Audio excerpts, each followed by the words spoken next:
All right. Hey, everybody. Welcome to DBA, Directors Batting Averages. My name is Jacob Viness. I am one of the co-hosts, and the other is Kyle Korzonowski. Hi. If you guys might know Kyle from Today Deep Dive. He talked a little bit on there. How you doing today, Kyle? Good. Yeah, you'd hear my voice definitely pushing the shows along and trying to make them run somewhat smoother. Awesome. Cool. So I think on the first episode I should just explain what directors' batting averages is. What are we doing, Jacob? What there are we go. doing What here? are we doing? So obviously, directors' batting averages. Directors don't actually bat. Interesting. But it's kind of the idea of you're looking at a whole filmmaker's filmography, their whole career, and it's kind of saying like which movie is great, which is not, and at the end, kind of tallying it up and seeing what their average is. So one of the reasons I got this idea for this show was if you've ever listened to the rewatchables or anything, they often talk about like, oh, he had a great batting average. You know, talk a little bit more about actors than directors with that, but it works with directors. Another big reason is Quentin Tarantino probably doesn't use that terminology, but his whole thing about retiring after 10 films so that he has a perfect filmography is kind of the same idea of the batting average. So yeah, I'll just kind of explain what the show is, and then we'll just get down to the first episode. Let's do it. So the first thing is obviously we announce who we're going to be doing the show on today. It's Damien Chazelle. What? Yeah, crazy. And then we kind of just give a really brief a talk about kind of what we think about like our relationship to the filmmaker, without going in detail on the actual films, because that's what we save for later. And then we talk about their legacy films. So legacy film, the idea was let's just name the one film, two films, whatever that they are most known for, and just try to be as unbiased as possible. So I kind of came up with basically some requirements for what a legacy film is. So first, if the film is in the Library of Congress, then it's an automatic legacy film. So that only works for American films because obviously they're not going to have foreign films in there. But it's a good. Basically, I've just decided if it's the Library of Congress, that's automatically a legacy film. If it doesn't have that, if it's not in the Library of Congress, it needs to have 4 of these 8 things. Needs to have adjusted for inflation, $100 million at the box office. Needs to be on IMDb's top 250. Needs to be on Empire's top 100.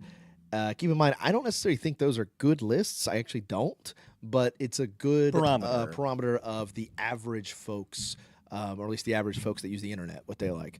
Then you have the Letterboxd top 250, which is still not necessarily the greatest list, but it's more of like it's still another fan list, and it's more of like the film snobs list. I say that as a big time user of Letterboxd. I don't have a Letterboxd. Yeah, so I can call us snobs. Then we have the Sight and Sound list by the directors, which that is. So we had the fans, money, IMDb, Empire, Letterboxd, box office. That's fans. Now we're kind of moving into peers and critics. So if it's on the Sight and Sound directors list, if it's on the Sight and Sound's critic lists, those are separate. So if a film's on both of them, they get 2 out of the 4. Or if it's on the AFI's top 100, which that's going to be hard for newer films because the AFI hasn't made a top 100 since 2007, I believe. So, but I still think it's actually a really good barometer of the American film. Again, American Film Institute. So when we do foreign filmmakers, I might have to adjust this. And then the last one is if the director wins an Oscar for the film. What's best picture, best director? It can be best picture, best director, or if they individually win it for like writing. So like for example, Quentin Tarantino, he won an Oscar for Pulp Fiction. He won an Oscar as the screenwriter. I still think because he is the one who wrote it, that's okay. However, if say the film, say like I can't think of an example off the top of my head, but say the film won best screenplay, but the director didn't write it, that doesn't count. Okay, yeah, makes sense. Yes. Okay, so that's the requirements for legacy film. That's kind of where we're gauging from. If a director doesn't have a legacy film, they're going to get 0 on their stat line. But I'll still try to say like without trying to be as unbiased as possible, what I think is probably like what they're most known for. And then, of course, it's always impossible to ever be fully unbiased, but that's just kind of the goal. So then the next step we go through is we go through the filmography, and while we go through, we will talk about each film, and at the end of each film, once we finish kind of talk about them, we're going to give them a rating from the scale of strikeout, single, double, triple, or home run to keep up with our baseball theme of a batting average. So strikeout is going to be 0 points, single is 1 point, double is 2 points, triple is 3 points, and the home run is a big 4 points. I know that's not how baseball works at all, but we're sticking with the baseball theme. Basically, I will go ahead and say this on the first episode: you're not going to get a lot of strikeouts from me. No, I'm always trying to look at the positive when it comes to filmmaking, and I'm always trying to find something to grasp at. And also, I'm picking the directors we're using, so if it's a director I really don't like, I'm not going to do an episode on them. Right. So that's another thing. Okay. So now to actually tally up the actual batting average is we'll do the average of basically each film you get you can get up to 4 points for. So let's say a filmmaker has 3 films, that would be 12 points. Let's say they got 3 singles, that means they would have 3 out of 12. So that means their batting average would be 1/4, so 250, I believe. Am I doing that math correctly? Yeah. So yeah, which in baseball that's actually a okay batting average. That's a bad batting average for our show. No, yeah. It's a sport. It's a sport of failure. Yeah, baseball. Filmmaking. I do actually like to say filmmaking is a sport of failure in a lot of ways, because when you're directing, you have to adjust based on budget, based on, hey, the sun's going down and we're supposed to get 3 shots, we're only going to get 1 shot. But in this case, it's not a good comparison. So also, for those who don't know, me and Kyle make films together, so that will come up a little bit here and there. So, which is what I was kind of alluding to there. So then after that we kind of will give the batting average and the stat line. So it'll include the actual average, how many home runs they have, how many strikeouts they have, and how many legacy films they have. And I don't know, maybe after we do 10 or so, we'll just pick a MVP of the season or something. I don't know. Yeah. And then the last thing we're going to do is I'm going to recommend, and Kyle will chime in as well for a few films, but I will recommend a few films for people who like this director that they didn't direct. So, for example, let's say I'm just going to use like a really obvious example. Let's say if we did a Christopher Nolan, it's like, oh, The Dark Knight. If you like The Dark Knight, watch Michael Mann's Heat, because that's a huge influence on that. So yeah, that's kind of how the show will end. We'll hopefully leave you with some recommendations you guys haven't seen and then check out. So hopefully that all makes sense. Do you think there's anything I need to clarify, Kyle? Or no, yeah, and this is definitely something that being the first episode, it's something that we're going to work on, and it's going perfectly so far. Yeah, right now it's great until I started talking. As we go on, we're just going to be, and we're going to learn more about each other. We do talk about movies all the time, and now, like, having a channel, it's going to be interesting. I think you're going to hear a lot of, like, well, remember the time where you said this? I'm going to try not to do that, but I'm not that smart of a person, so you're going to have to just go with the flow.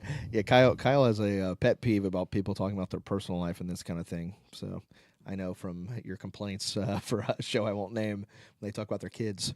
Oh, yeah. I'm going to try not to do that, but who knows? Now that I'm doing this, I might do that same thing and then be like, well, shit, I shouldn't have said that about them. So, yeah. Cool. Well, sweet. I guess if that's the case, I guess we can go ahead and jump into the actual filmmaker. Are you ready? Yeah, I think. It's Damien Chazelle. We already said right. it, Damien Chazelle, and I'll go into it first, and I'll give you some time to relax after. Okay. I was going to give like a little Damien Chazelle introduction. Oh, okay. No, go for it. Go for it. Okay. Yeah. Go. Okay. Do it. So Damien Chazelle grew up a movie brat, one of those guys who knew he wanted to make movies since he was a little kid. His parents were not industry folks, so they had no idea how he could get a career going in movies. So they just told him to get good grades. and that led him to Harvard.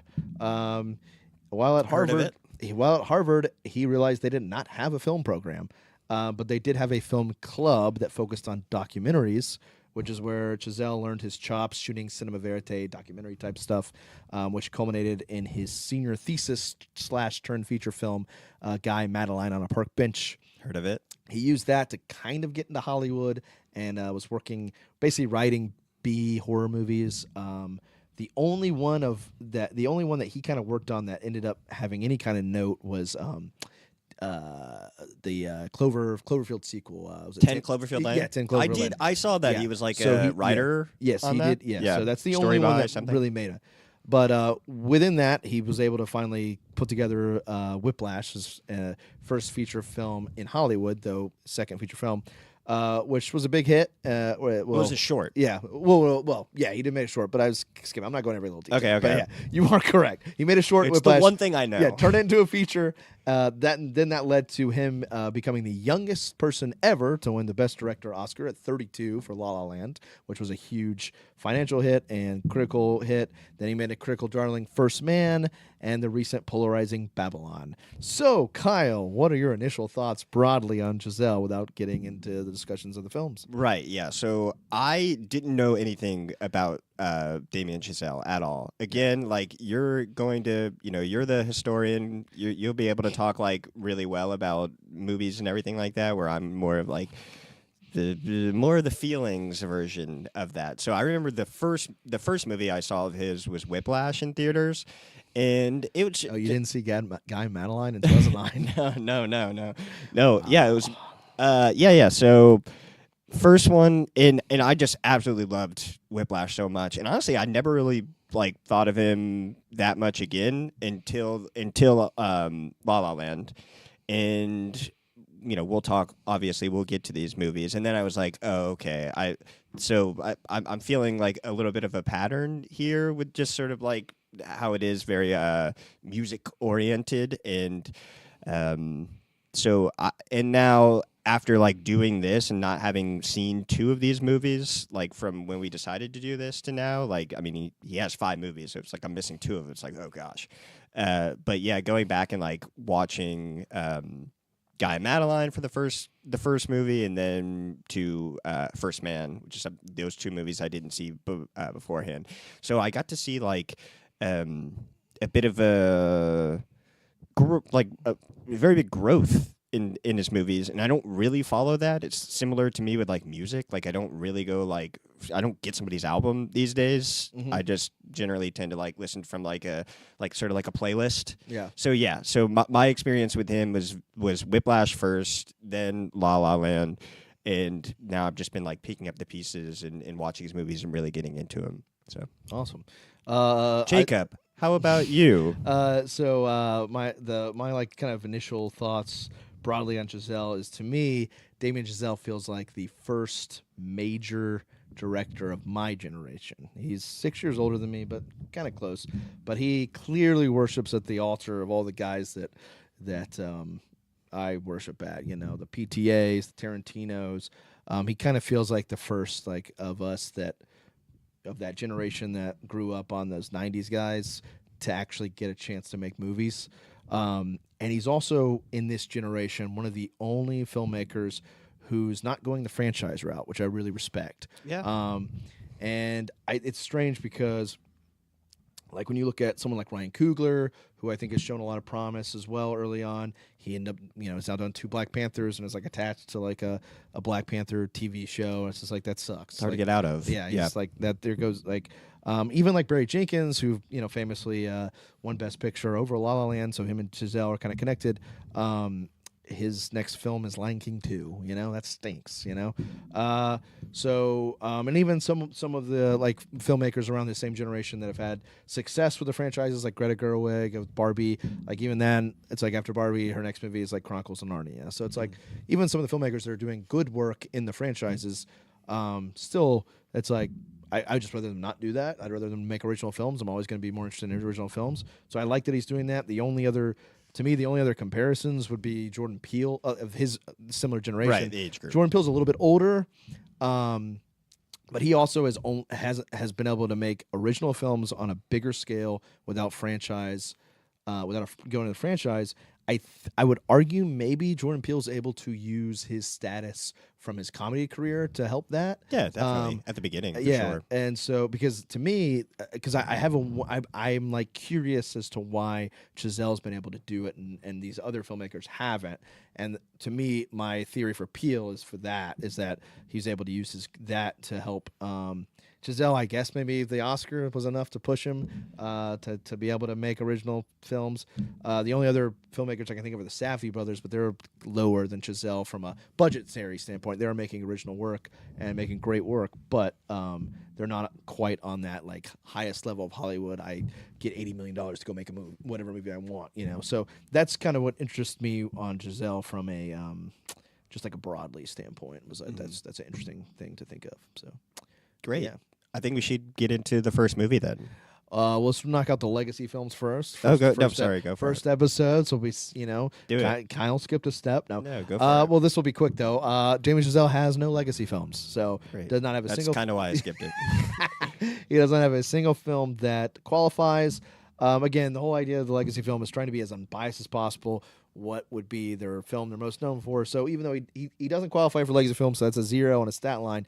But I would say, Asterisks. I would say that like if he died today, the obituary would read director of La La Land. Yeah. So that would be I agree. He won the Oscar, and that made Maybe a lot. like a more little money. note for Whiplash. Oh yeah, I'm sure. I'm Yeah. not. I'm not saying that. I mean, again, legacy film doesn't mean that's what I think is their best film or whatever. I'm just saying like that movie made a ton of money and he won a historic Oscar for it. So, yeah. All right. So yeah, I guess that's that on legacy films. We ready to get into the actual movies themselves? Yes. All right. So we'll start with Guy Madeline on a park bench. Do you want me to continue to kind of steer the conversation and you? Yeah, we can Okay. go for that. I mean, look, I told you my little one-liner, but I'll say, why don't I do this and then You do your little one-liner. You're right. Okay. Yeah, and then you'll get into the real Okay, thing. So I'm yeah, actually saying something about this movie. So Guy and Madeline on a park bench, an interesting look into young individuals with their whole lives ahead of them and no direction. And that was just like a quick one sentence. Now, Yeah. you get in and be boring real quick. Yeah, that was great. So it's basically the most interesting thing to me about Guy Madeline on a park bench is it's clearly inspired by French New Wave filmmaking. Again, he did it originally sort of as a senior thesis with the documentary club at Harvard. So a lot of handheld cinema verite style, which why that makes it interesting to me is it does have musical elements. It's not a full-blown musical, but it's clearly he's already playing around with the idea of the musical, which he obviously does full-blown with La La Land later on, which he actually had famously already begun writing La La Land apparently when he did this. But anyways, Interesting. The most interesting thing is musicals are normally very choreographed, very controlled. They're shot on a sound stage to where you have full control of everything, the lighting, the perfect blocking. And so to do a musical with the exact opposite of that style, the documentary cinema verite style, where you kind of are capturing moments, is a very interesting experimental artistic choice. And I would say it's a very ambitious choice for someone's first film. You could also argue that there's a reason musicals aren't made like that. So I'm not going to say that the experiment works 100%, but I think that to me that's interesting. And then of course, Guy is a trumpet player, which, as you said, music plays a big factor into it. I did not mention this, but apparently he wanted to make movies his whole life, but then he had like a slight detour where he thought about being a jazz musician, and he's obsessed with jazz, as you've seen his films. But then he went back to making films. So I think that interesting thing. There is something unique about the French New Wave inspiring filmmakers on no budget. So our first film, Maggie's Farm, black and white. I attempted to do a French New Wave thing for that as well. I think it was great. I loved it. Watch it. Well, yeah, it was co-written by Kyle Korzonowski, starring Kyle Korzonowski, so he loved it. And Shaquille. But and Shaquille, Shaquille Wharton, shout out. But Yeah, like all the same kind of movies I was inspired by. I could tell he was riffing off those same things. He was a lot more successful. His felt like an actual film that was in the French New Wave. Ours ended up feeling more like Clerks, which is fine. Anyways, so it's just that's interesting to me that's just something that always goes through. So, anyways, so regarding that, there's really only one traditional music set piece, which is kind of when he waits till the end of the film. Whereas otherwise, the set pieces are kind of more. The music set pieces are much more of the cinema verite And style. we're talking about in the cafe. So, yes, Yeah. yeah, in the cafe where there's actually extras and there's actually choreographed and everything. And it's interesting that he waits that long to do it, which budgetary reasons, but I think also from like a plot standpoint, I think it shows her jubilation a little bit better with that. So basically, like you said, you've set it up. Guy and Madeline are kind of this couple, and basically it opens up and he's kind of like flirting with her by showing her how to play the trumpet, right? Right. Yeah. And then you see that a little bit, and then next thing you know, Guy is on the subway and this girl Elena is kind of next to him on the subway, and Chazelle uses these intense close-ups of like her hand and like their feet getting closer and stuff, and it's really impressive early Atmospheric. film. Yes, Yeah. very atmospheric, very impressive early filmmaking to kind of show the seduction, Right. and not and in a very interesting G-rated way, I guess. But I thought that was really interesting. So then eventually, Guy ends up, he decides he's gonna date Elena instead of Madeline. So now, Guy and Elena are starting their relationship while Madeline's now kind of lost and figuring out herself.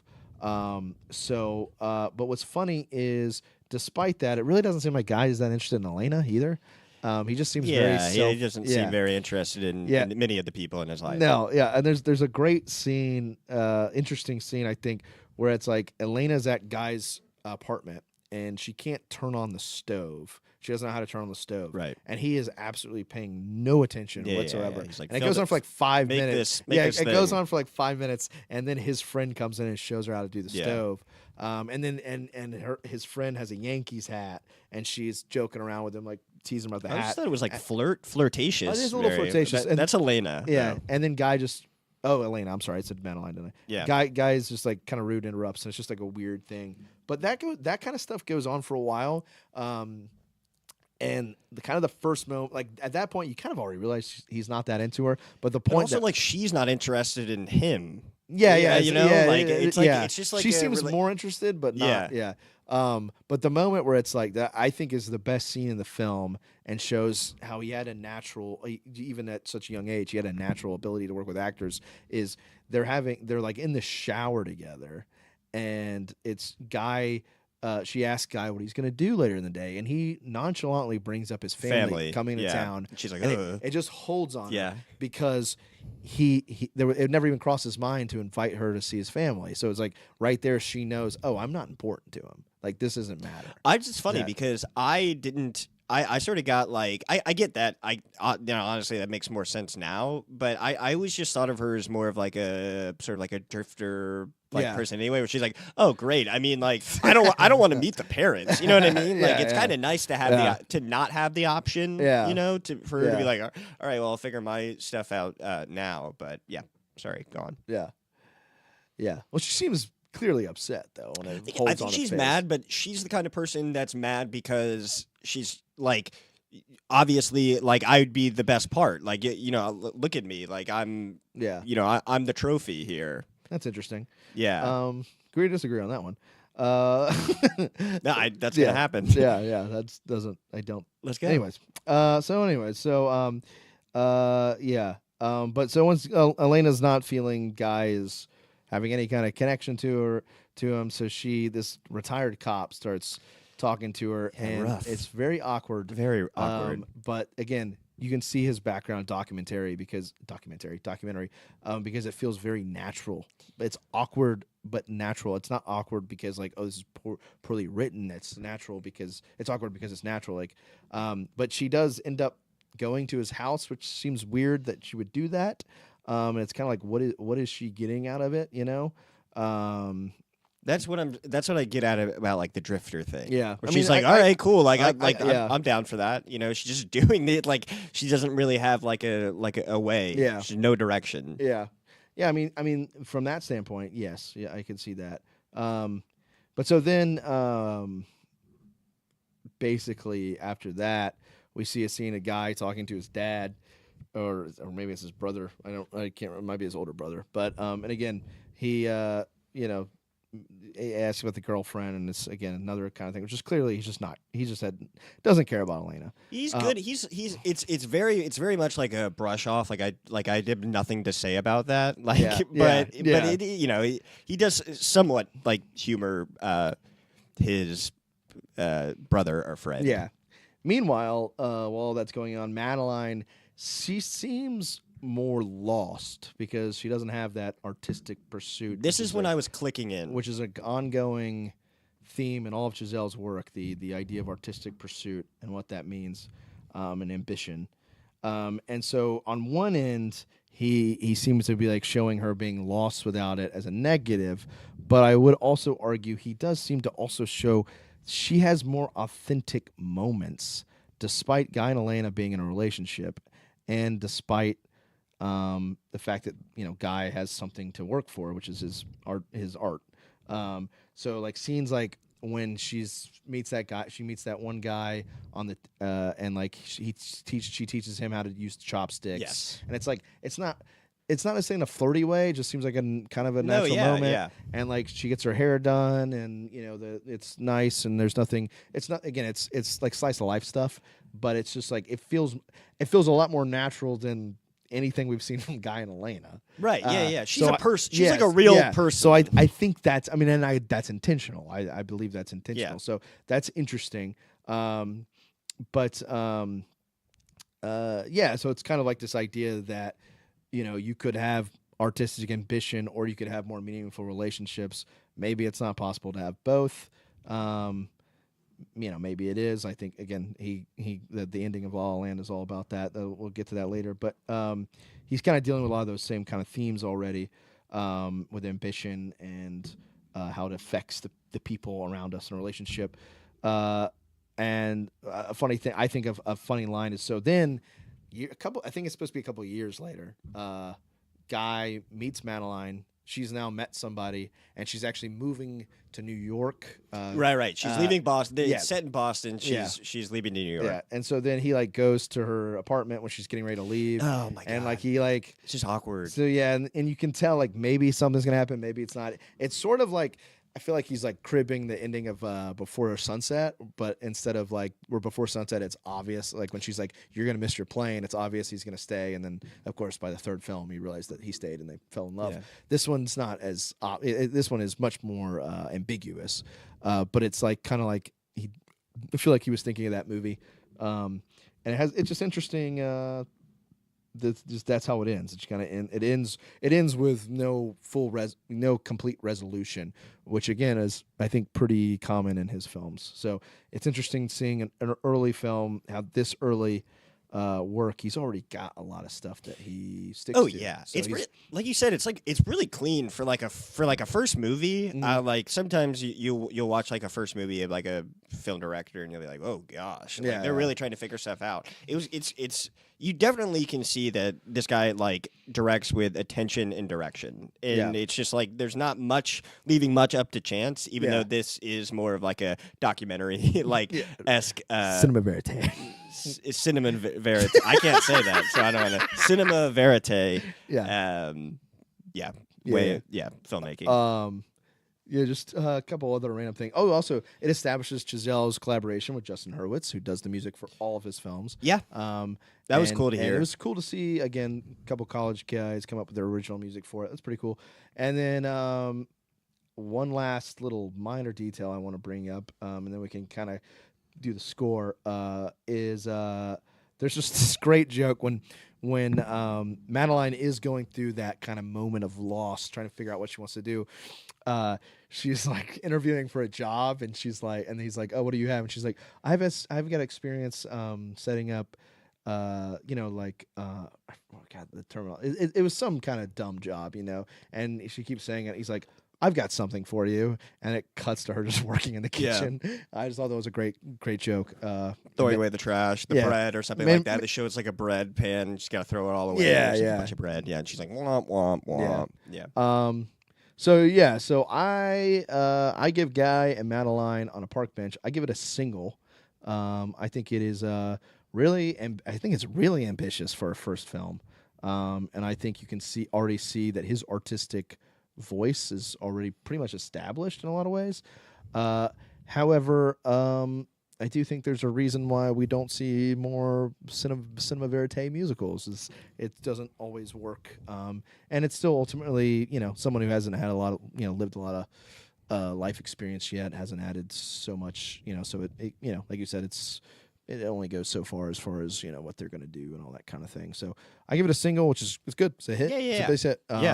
Yeah. I think again, like same single. So nothing to argue with here. I really enjoyed it.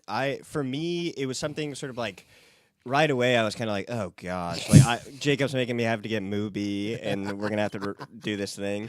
But overall, like a very. It was just like I said, like it was very clean. Like maybe the actors didn't really, that sort of steps, obviously like that's the difficult part when you're making your first movie in super low budget. But like, I thought everyone did great. Like, and I had such a fun time watching it. I did want to talk about a couple scenes before we go to Whiplash. Oh yeah. I'm so sorry. I should have waited and asked you. Yeah, no worries. There are. It's still the first. It's the first episode. We're still learning. Yeah. So and we'll go quick because So No. but anyway, like so. These are Kyle's questions, and I'm gonna. Yeah. I have them for like most of these. Should we start doing the Kyle's? We'll start doing the Kyle's questions before we give probably, the rating. or Okay. I'll just interrupt you rudely when you're like about to pass the part. When I'm done, before I give the number, I'll be like, Kyle? I'll be like, Kyle. Yeah. I like that.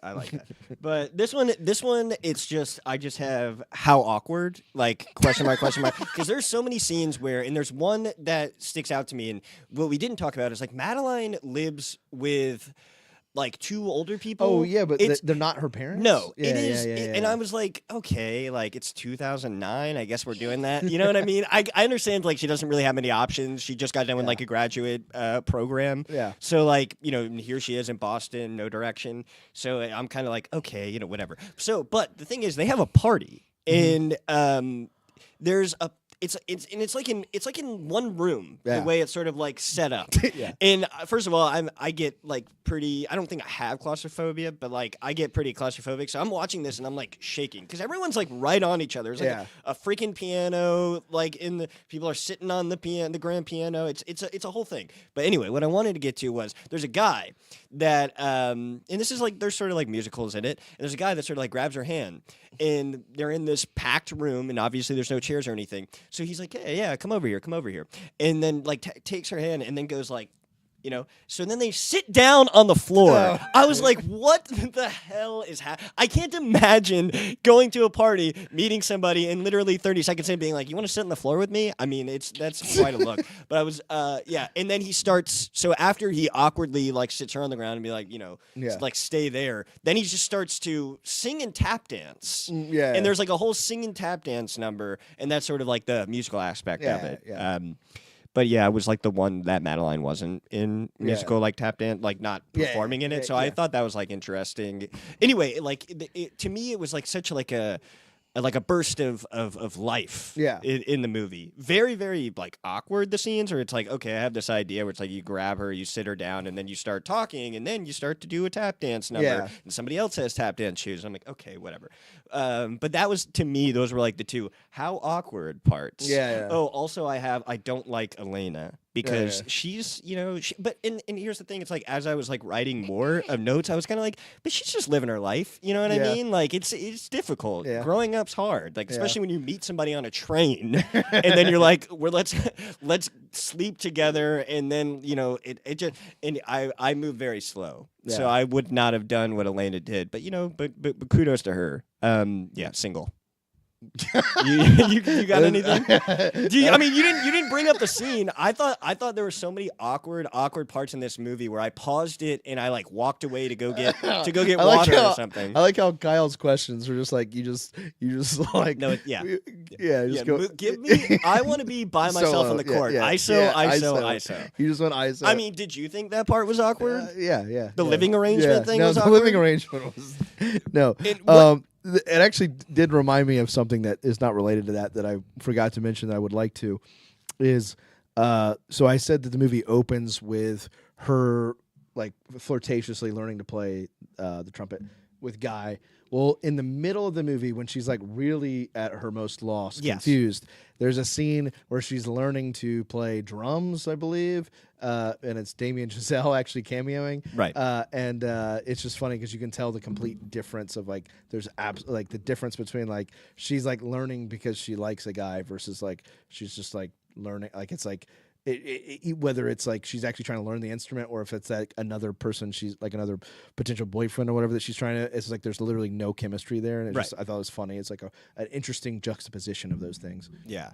And like again, and we can cap it and go to Whiplash, but I just think like Madeline, here's some person that just still wants to like learn so much about everybody else, and you have Guy who couldn't be, I feel couldn't be less interested until he was like, he's like. It's already gone. Time's gone, and he's like, "I have to get her back."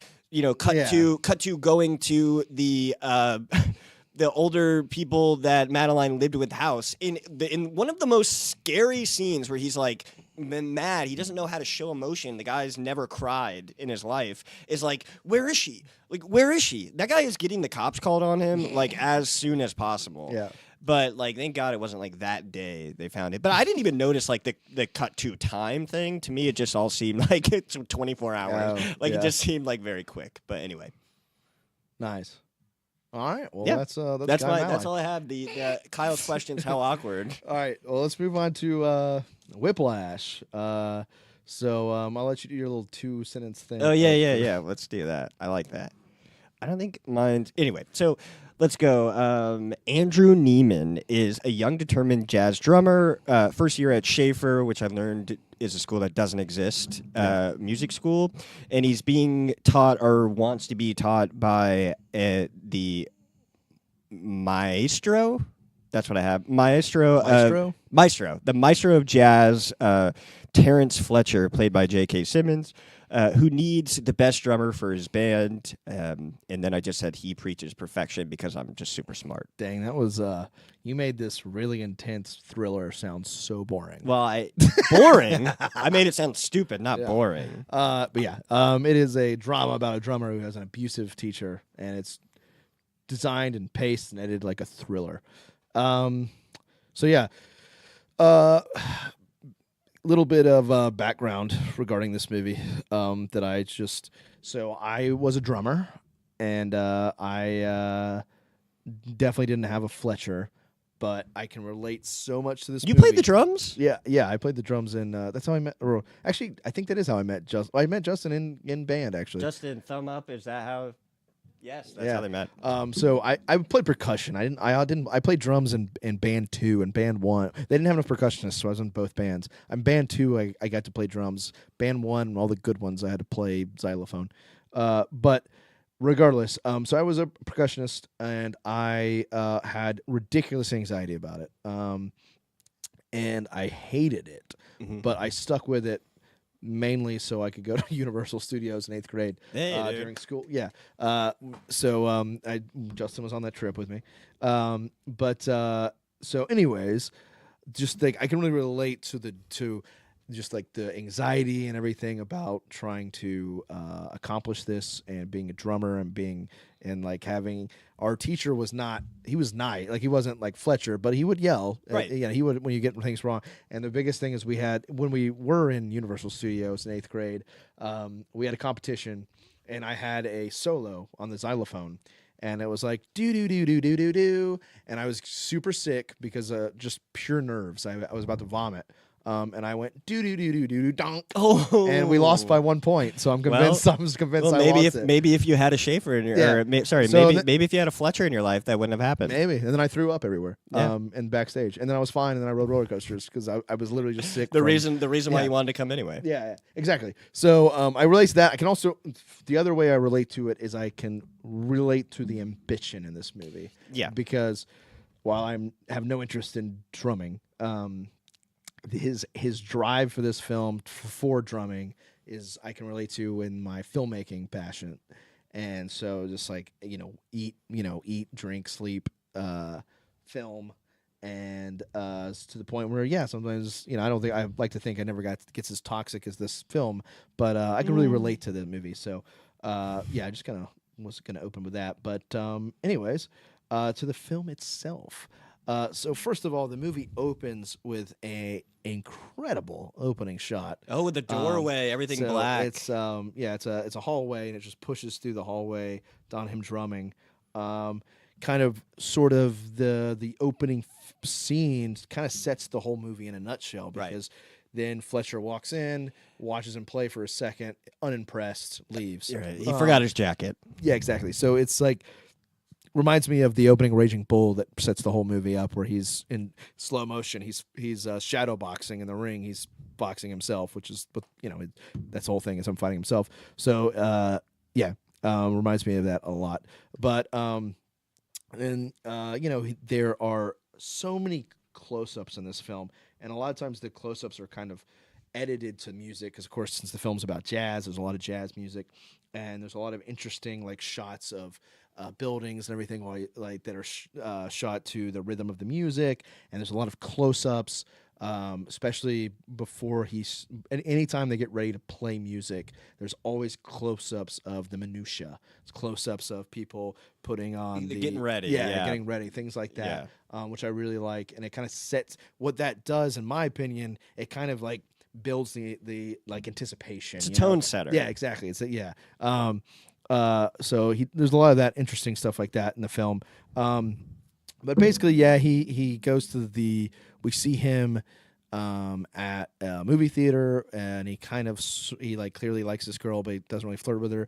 And then it's him and his dad, and it's interesting because his dad asks how it's going, the jazz band at school.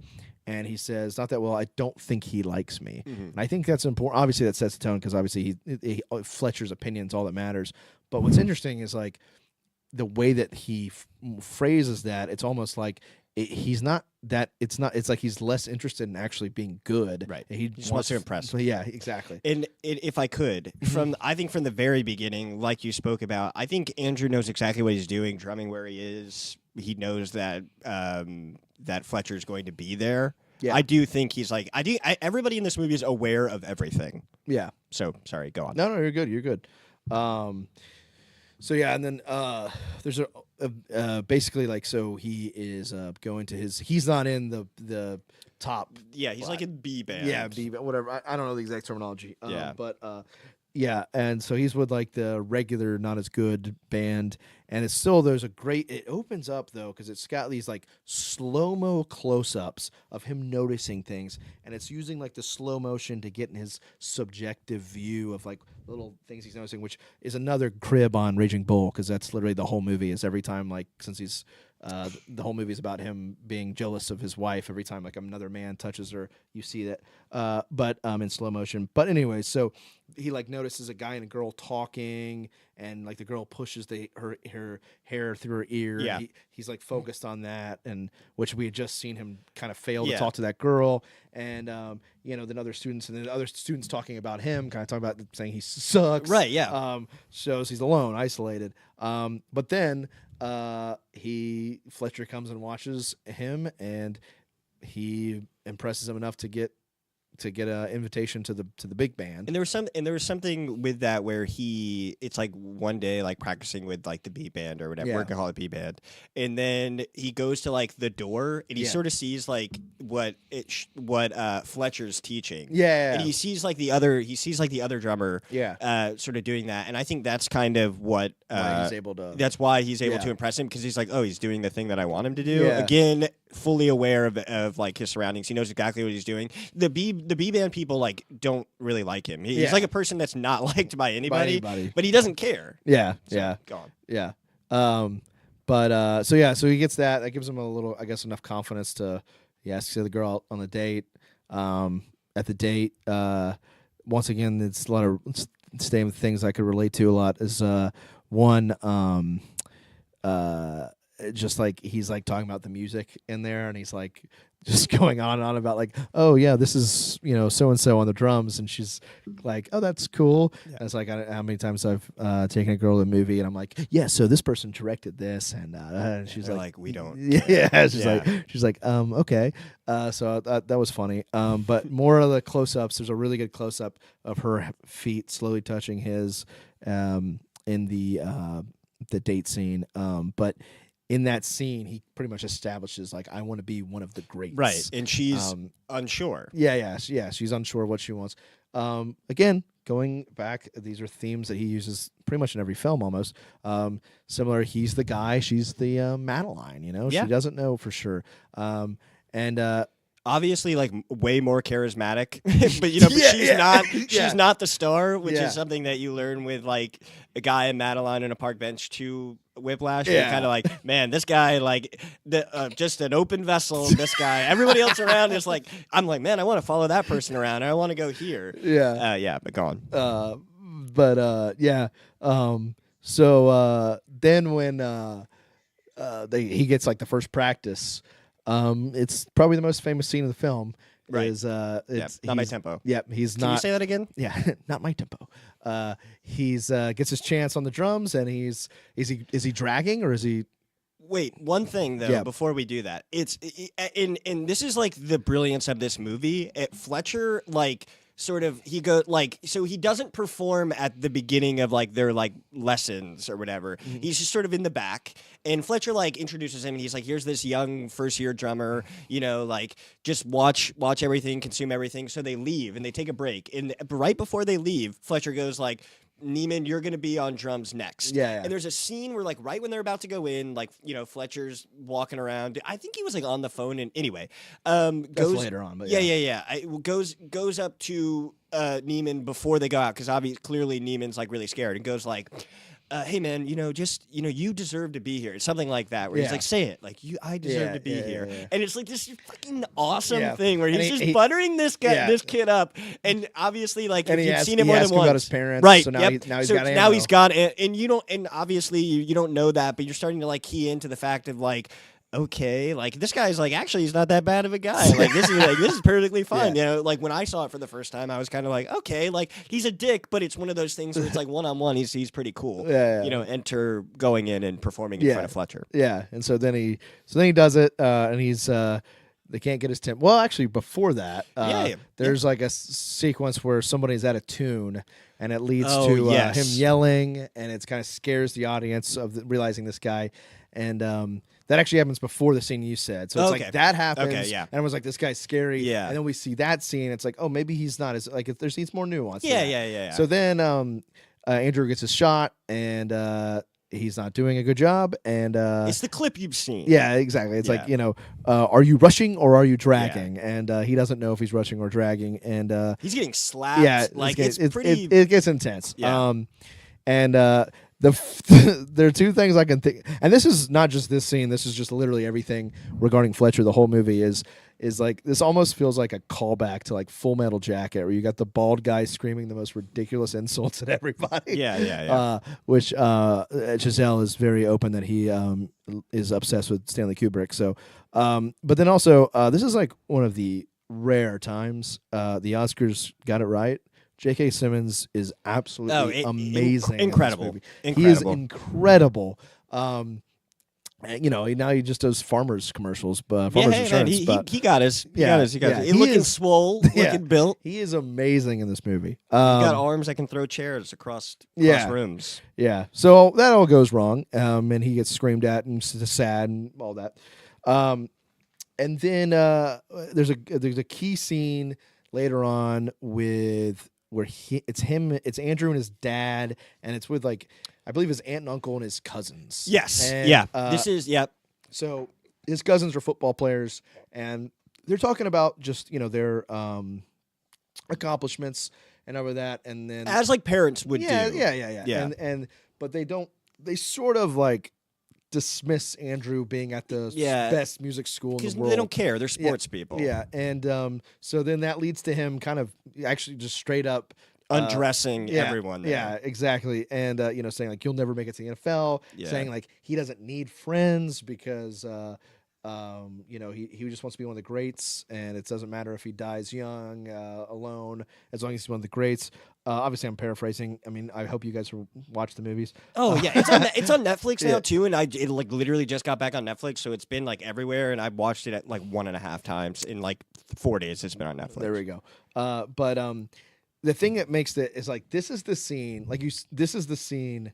You kind of find it's funny talking about Guy because Guy and Guy Madeline is similar, but this is the scene where it's okay, Andrew is messed up too. 100%. Andrew is he's not.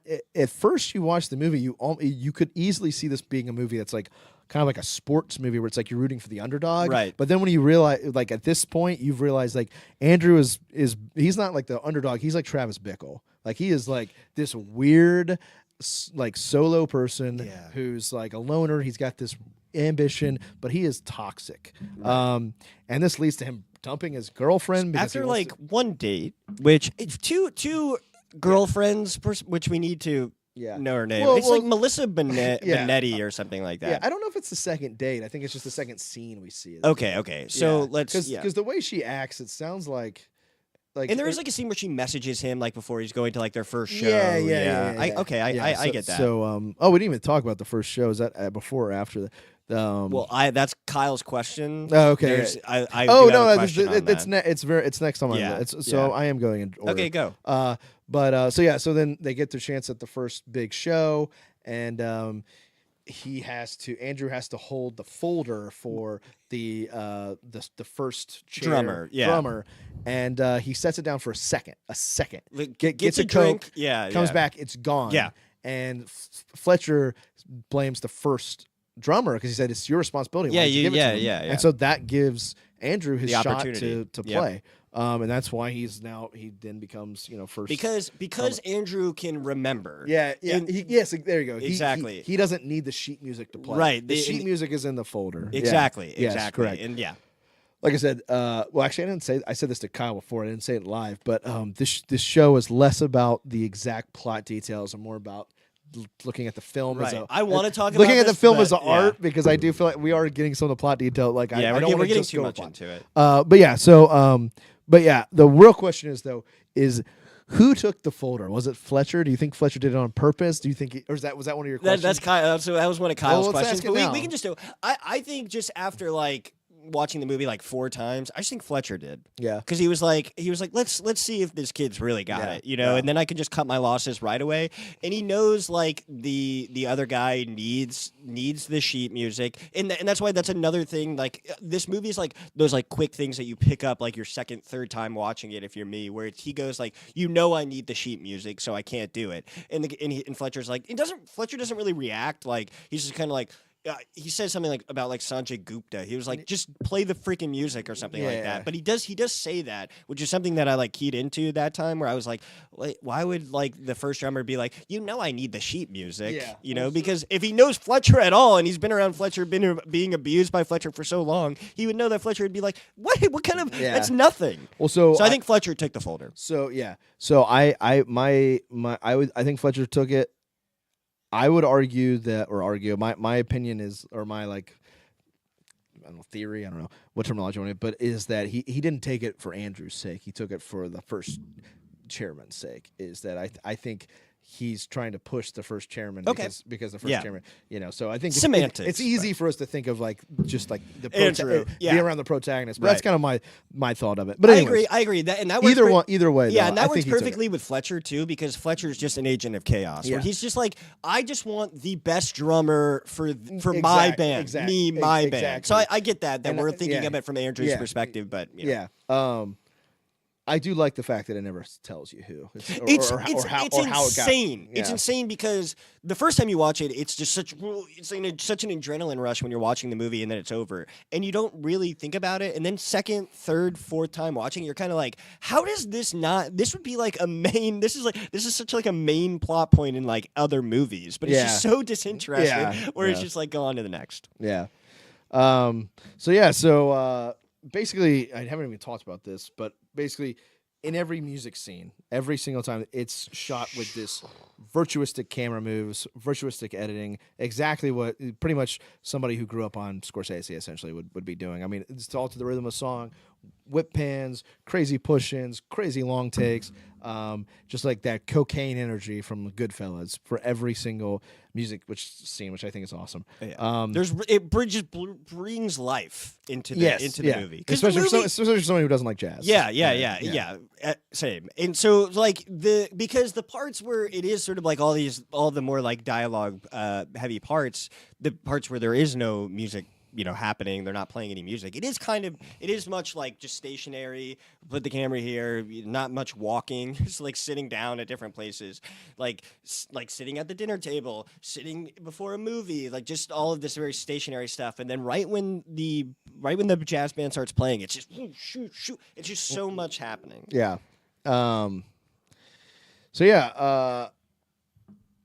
Eventually we get to the point, again, I'm gonna not just go over pure plot. I got you. So eventually we get to the point where he is late for a competition, and he's like basically racing to get there, to the point where he ends up like renting a rent-a-car and gets in a car accident. Oh, it's really, I mean, horrifying. It's pretty much the minute this movie like turns into a full-blown thriller. Yeah. But he does get to the spot, and then bloody, been in a car accident. Yeah, and then he leaves. Ironically, he leaves his drumsticks. Yep. And he has to go back. And by the time he gets back, he's lost it. He's lost it, and so then he tackles Fletcher, which in retrospect now it reminds me of Tar. Yes, yeah. And so the one thing I will say before that's interesting is before he goes back to get the drumsticks, he yells back at Fletcher when Fletcher tells him no, like we're just gonna go. Yeah. And I wonder if Fletcher respects that, because Fletcher, for being so aggressive to everybody, he doesn't like. You would think him yelling at it's like you're done. Yeah. But he's like, if you can get him, like, I mean, he says it in a mean way. Yeah. He's yelling at him, but he's like, if you get him, that's like, I don't care who's doing it. Just you have to have your own drumsticks. I think if anything, it's probably just fun for him, because usually people just like wilter, but like the idea of somebody being like, no man, F you. He's like, he's kind of like, there's kind of like there's like a little bit of life. That's what I'm saying. Like, yeah. maybe but like again, a little bit. Again, he doesn't. I feel like Fletcher's like somebody. You monkey drum for me. Yeah. Like he doesn't give a crap. Yeah, no, I agree. So then eventually, so basically after all that incident, Andrew leaves, gives up jazz. He is asked to basically talk about Fletcher's abusiveness, and Fletcher's done this before. Yeah, Somebody's Fletcher coming loses up his job. Yeah. And so then it seems like Andrew's done with jazz. Blah blah blah. But then he ends up. Oh, is he? He goes to a jazz club, and who's there playing? Fletcher. Right. So then Fletcher talks to him, and it's kind of like really Fletcher basically just monologues the themes of the movie. Yeah. This idea, the concept, and the idea of the two worst words in the English language. Good job. Yeah. Is the idea of like competition, pushing someone to better themselves. The idea of like tough love, but is there a limit? That's really what the film is asking. Right. And that's kind of like. Is it, how far do you go? How far do you push somebody to better How them? far is too far? Yeah, exactly. And so then Fletcher's like, hey, I'm playing, things, and he's claiming and he's playing the song. So and so he invites Andrew to come do it, to go and play with him for this like competition where he needs a drummer. And then Andrew gets there, Right. and it's like in front of all these people where he basically says before it, Fletcher says, this will either make your career or break your career. Right. Like, they'll never forget one way or the other. Yeah. And so it's all or nothing, basically. Right. And so then, of course, he starts playing songs that Andrew doesn't know. Right, And yeah, so then yep. it's like, oh, this was, and Fletcher, before he starts, he Yeah. walks up to me and goes, I know it was you. Like, I know. He's And- like, what? I'm sorry. 'Cause Yeah. At that point, and this is why this guy won the Academy Award. You're kind of like, I've seen this whole movie, and they're sitting at the bar after the piano, and I was just like, fuck this guy. Like, look, I get it. Like after he just says, like he's very calm. And you just know right away after that scene and what progresses, like and where we're at right now in the story that you're talking about. It's like he knew the whole time, right when he comes in and sees him. He's like, Yeah. I know it was you, dude. Yeah. Just setting him up. And so then, so at first it looks like Andrew's defeated, he's ruined, but then he gets a plan, and he starts playing Whiplash, or is it Whiplash? Or Yeah, it's Whiplash. Yeah, he starts playing with the one song he remembered, the one song he didn't need the notes for, going back to Right. earlier in the film when the folder's taken. And so he just starts playing it, and he's like telling the rest of the band to get He's with like, I'll him. cue you in. Yeah, I'll cue you Yeah. in. And so then he basically takes over the concert from Fletcher, and so then he starts playing. He's on, and so then Fletcher starts doing it and everything. And all next thing you know, they're just putting on this amazing show, great jazz, and then it's like, oh, now they're seeing eye to eye. Fletcher's like fixing the Yeah, drums. Fletcher's fixing the drums from him, and it's like all of a sudden, Fletcher, he's got his Charlie Parker. The close up Yeah. on Fletcher's eyes. Yeah. And so then it's like, okay, again, the way it's shot, the camera moves, everything, it's so intense. And then it just cuts to black. So, open interpretation ending, which is again something he does a lot. Is it saying that it was worth it? That the pushing made him better? What happens afterwards? Does it still end up leading to toxic situation? I don't know. But I just think the ending is the fact that the ending leaves you with more questions and answers, I think, is always a positive thing. Oh yeah, great. And I guess like now we've been so used to, because this movie comes out in 2014, I believe. Let Yes. me know if I'm wrong. But it's like the fact that it does end sort of like and it ends. But the whole idea, it's like Andrew's still at the very end looking for this guy's like. What is it, like Approval. adulation? Yeah.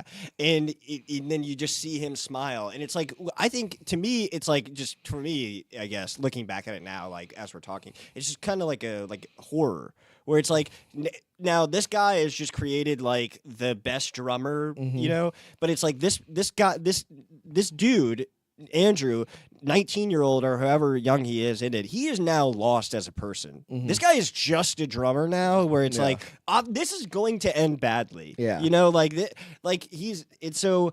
And again, like the people that Andrew aspires to, all like the famous drummers, like I'm pretty sure they committed suicide. And anyway, like for me, what I took from it, from like the very, very end, and then we had one Kyle's question after the folder, was that sometimes I'm not a huge advocate for like the pain and suffering equals genius, and it's something that's sort of like glided through these like first two movies really strong that we've spoken about. But it's like, damn, if it's not like if it wasn't just like a entertaining movie. Well, like I said, I don't think the film's necessarily saying that. I think the film is I open just for interpretation. a lot of people are taking. Yeah, I feel like most people are taking. Yeah. It's been almost 10 years since movies come out. Like I've been on the message boards. Like I've seen like the reaction. You're on the wrong message boards, buddy. Right. Yeah. I get it. But it just seems to me where I'm like, man, like this. I do think a lot of people are kind of like, this is it. This is what I have to do. And obviously, I think it's a young and impressionable person. But. Yeah. Because I would argue, I interpret it as, like you said, like Andrew's not in a good spot. I don't interpret the ending as a positive one. Okay. So, but that I don't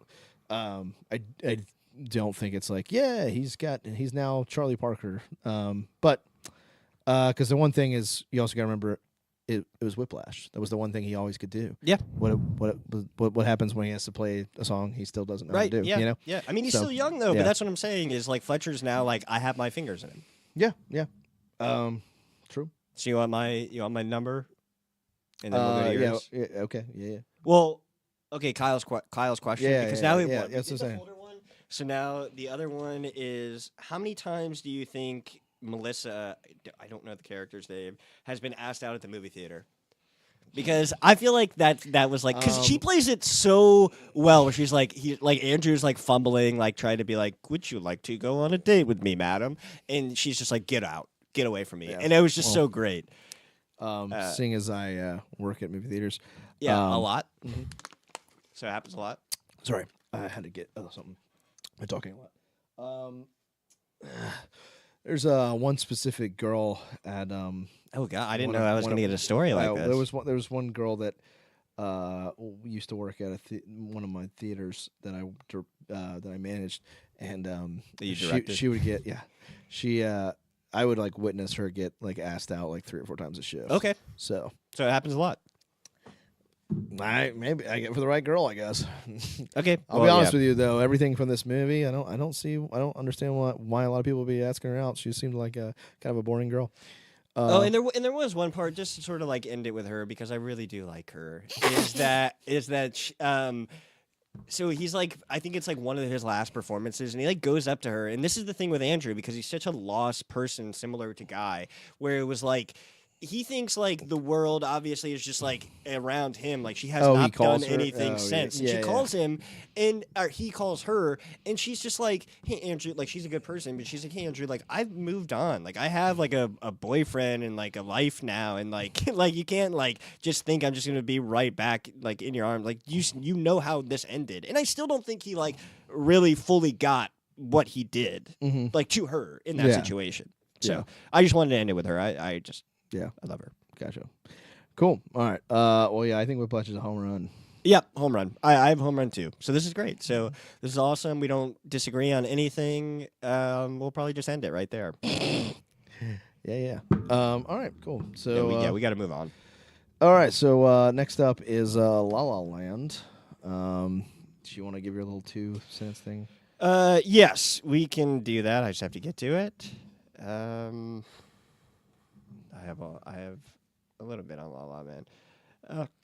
Actually, if this is great, empty space. If you want me to just take it. Just go for it. Just talk about it. Yeah, so La La Land is a homage to classic Hollywood musicals and also musicals that were like French musicals from the 50s and 60s.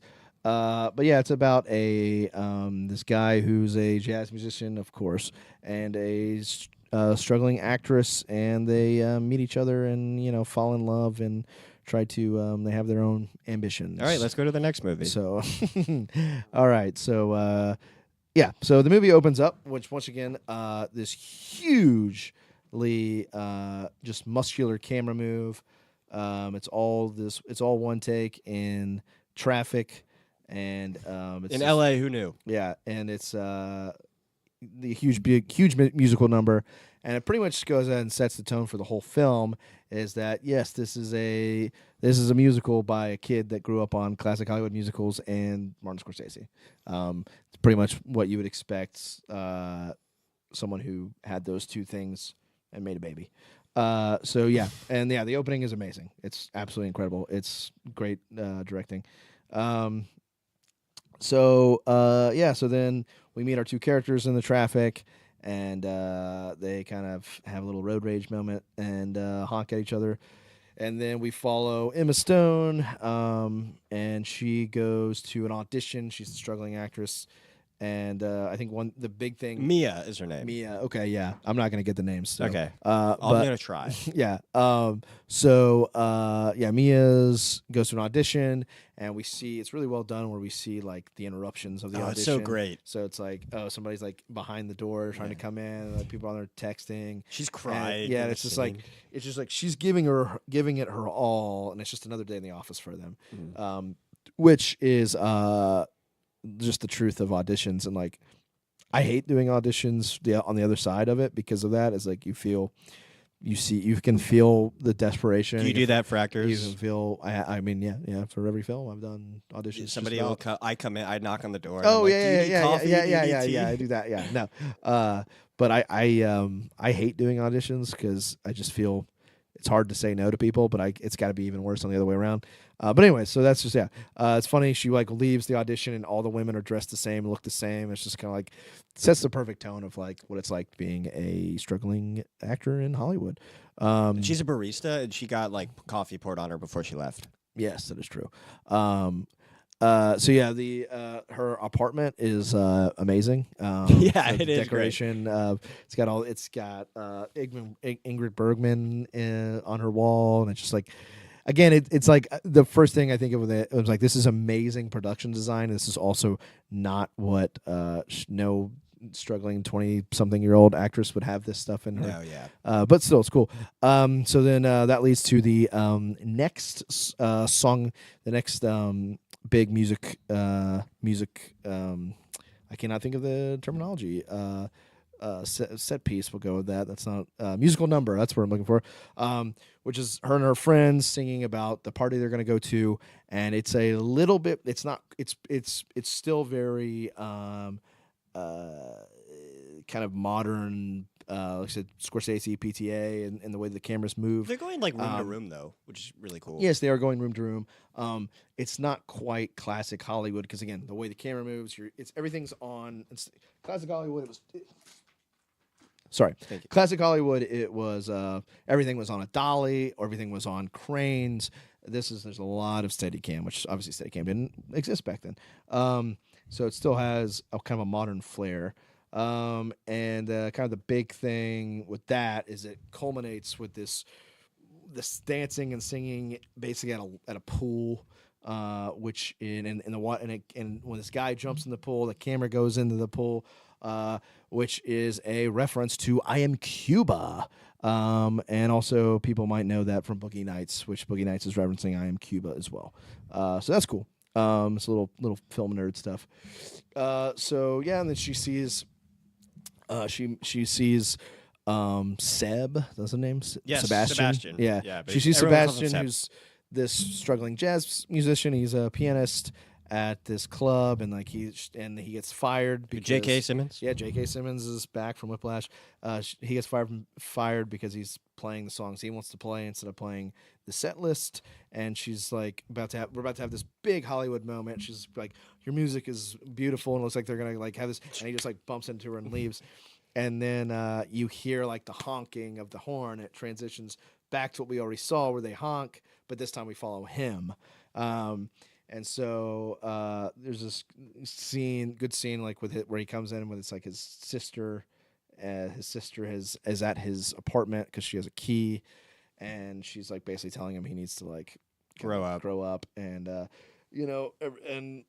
we find out through that he wants to open his own jazz club and all this, and that was very relatable because he's talking like she's like I've got someone for you, and he's like, well, does she like jazz? And she's like, probably not. And then he's like, well, then what are we going to talk about? That sounds like me anytime someone's like, oh, I got a girl for you, and I'm like, does she like movies? No.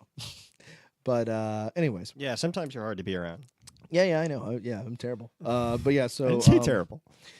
Yeah, same thing as the previous films. He's got a lot of really intense close-ups that kind of set the minutia and set the tone for the scenes. The colors, it's like invoking the Technicolor films of the 50s. So eventually we get to, I don't know if you want to talk about, so they meet again at a party, and I know you had mentioned that earlier before we were rolling. I don't know if you want to mention that again. You're just saying like Mia we already know that Emma Stone wins like the Oscar for like best female performance in this movie, if I'm not mistaken. I'm pretty sure. You're right.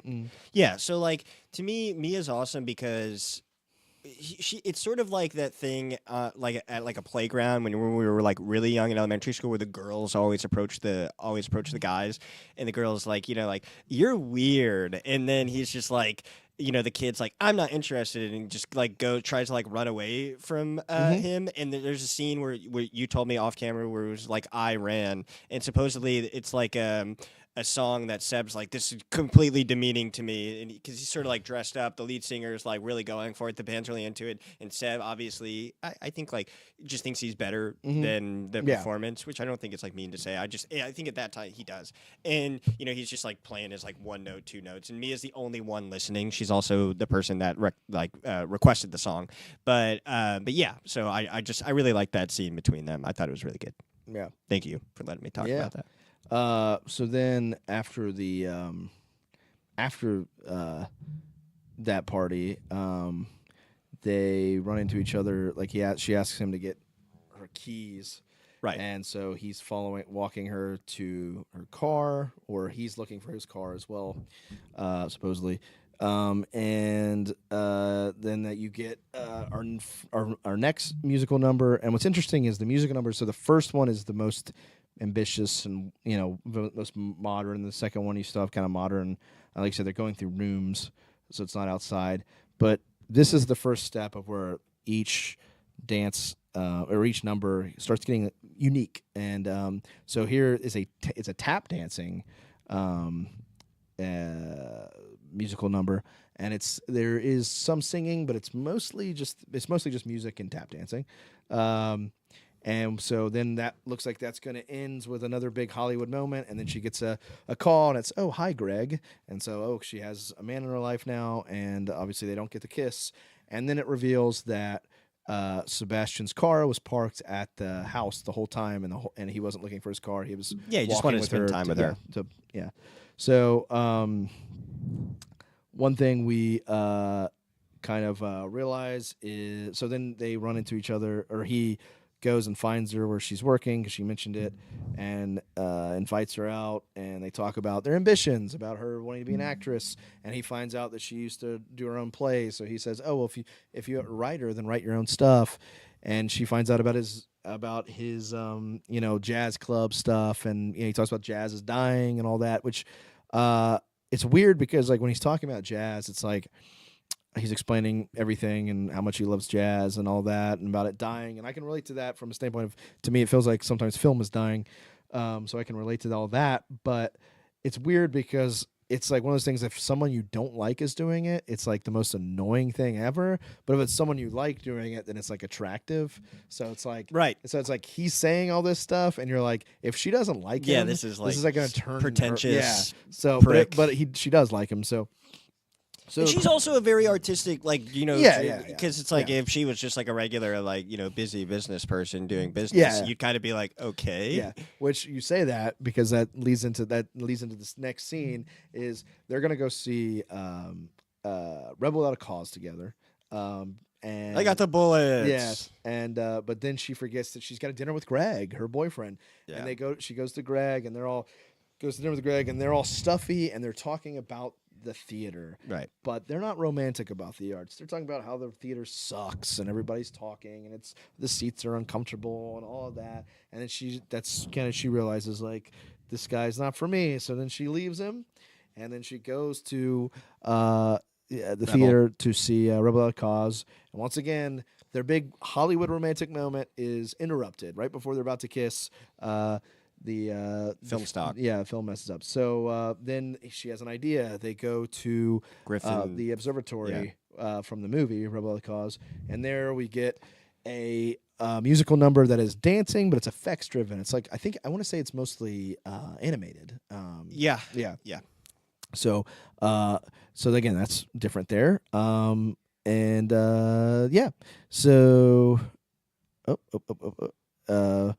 But yeah, so then after that, basically what happens is, they seem like everything's going great. They're dating. She's working on her play, and he runs into this guy that he knew from college who offers him a job. John Legend. Yeah, played by John Legend, to be in this band. So he decides to do it, and basically like the first scene he's supposed to play piano, and like right as he's like about to play, then all of a sudden like the computer like techno stuff comes in, and he's like, what is going on? And it's just like this perfect, and then like like this perfect kind of to me like just shows like what's happened to any art, whether it's music, movies, whatever. It's like we get technologies in there. It just kind of changes things. I'm not saying for the worst. I mean, technology is just another tool, but it's interesting. And John Legend gives him this speech about you want to help jazz. Yeah, you look up to you Yeah. want to save jazz. You look up to all these people that like all these musicians, but they were innovators, and you're such a traditionalist. Right. You'll never innovate. Yeah. Which I think is honestly a really interesting point, because as somebody who would probably be considered a traditionalist in a lot of ways as far as filmmaking goes, at the same time, the Jean-Luc Godard, Scorsese, these guys were innovators. So it's interesting. Food for thought. He's not wrong, and there's something. No, he's not wrong. It's just like it ends up feeling like he's selling. Yeah, it. yeah. But it's less about like it's kind of like sometimes what's right for me is not right for you. Right. So like I feel like to me John Legend's character never comes off like a bad guy. No, or not at or all. like a sellout. It's just like, more of a realist. Yeah, it's just like that's what he wants to do. That's not what Yeah. Seb wants to do. So it's like Right. Seb is stuck doing something he doesn't want to do, and it's just not for him. And it's not like it's working out for Seb. You know what I mean? Like Yeah, this yeah. guy's like gonna die on a sword. yeah. Until like a particular scene, which I believe we're right there. So I anyway, if I mess up, I apologize. But like, there's a scene where they're living together now, in what was like this dump house or dump apartment that Seb lived in. Now it's like Mia's in there. There's like color. There's like plants. There's life now. Yeah. There's not just like the piano. Yeah. Okay. The dinner scene. Yeah. Yeah. So yeah, basically their artistic ambitions are pushing them away from each other. She has to, she's got to work on her play. She's not going to do her own play. She's written it. It's a one-woman show, and he's got to go tour. And so they're technically doing what they've always wanted to do. Right. But they can actually, they're now spending less time. Right. So they finally were able to have one night together, this dinner scene. And the thing that jumps out, again, talking about the Technicolors, the Technicolor-esque color palette of this film is beautiful. But this particular scene, it's a homage to the window from Vertigo that has all that green coming out at Kim Novak. And so there's all this green coming out. And basically, she's like asking him, or he asks her to come with him because he's like, well, it's a one-woman show. Can't you like rehearse anywhere? And she's like, no, like, it starts in 2 weeks. I need to be here and all that. And long story short, they start realizing that they've got more problems than they realized. He is, she questions like why he's doing this, because he keeps like, he's like, well, yeah, we just tour and then we make an album and then we tour, and it's like he doesn't know, Right. And it's like you can tell she's winning the argument because she's telling the stuff that he would tell himself 30 minutes before in the movie. And I think it's important to note that what I was gonna say was there's one day before the dinner scene where she's talking on the phone with her parents. Oh yeah. Yes, yeah. and this is sort of what leads to Seb agreeing to be in the jazz band. Was she's like talking on the phone, and I feel like most of us have been there. Maybe not like on the phone, but like you've seen in a text message or something. Where like, I really like this person. They're awesome. They kind of work but don't work, and they kind of have these ambitions, but it's like there's not really money coming in, and your parents are only just like looking, or whoever your significant anybody like that, the people in your life that you love are like just trying to look out for your best intentions, and it's kind of like this person doesn't seem like they have it all going, like I don't know if they'll be able to support you, or or you're gonna have to support them, and all this kind of stuff. And that's when Seb then, it's like just sort of like he doesn't say this because guys generally don't do this, but instead of being like, hey, what your parents said, like this sort of drove me to do this, like I want to have this relationship with you, but I can't really do it if we're both struggling at the same time. Yeah. And then it all like coalesces to the dinner.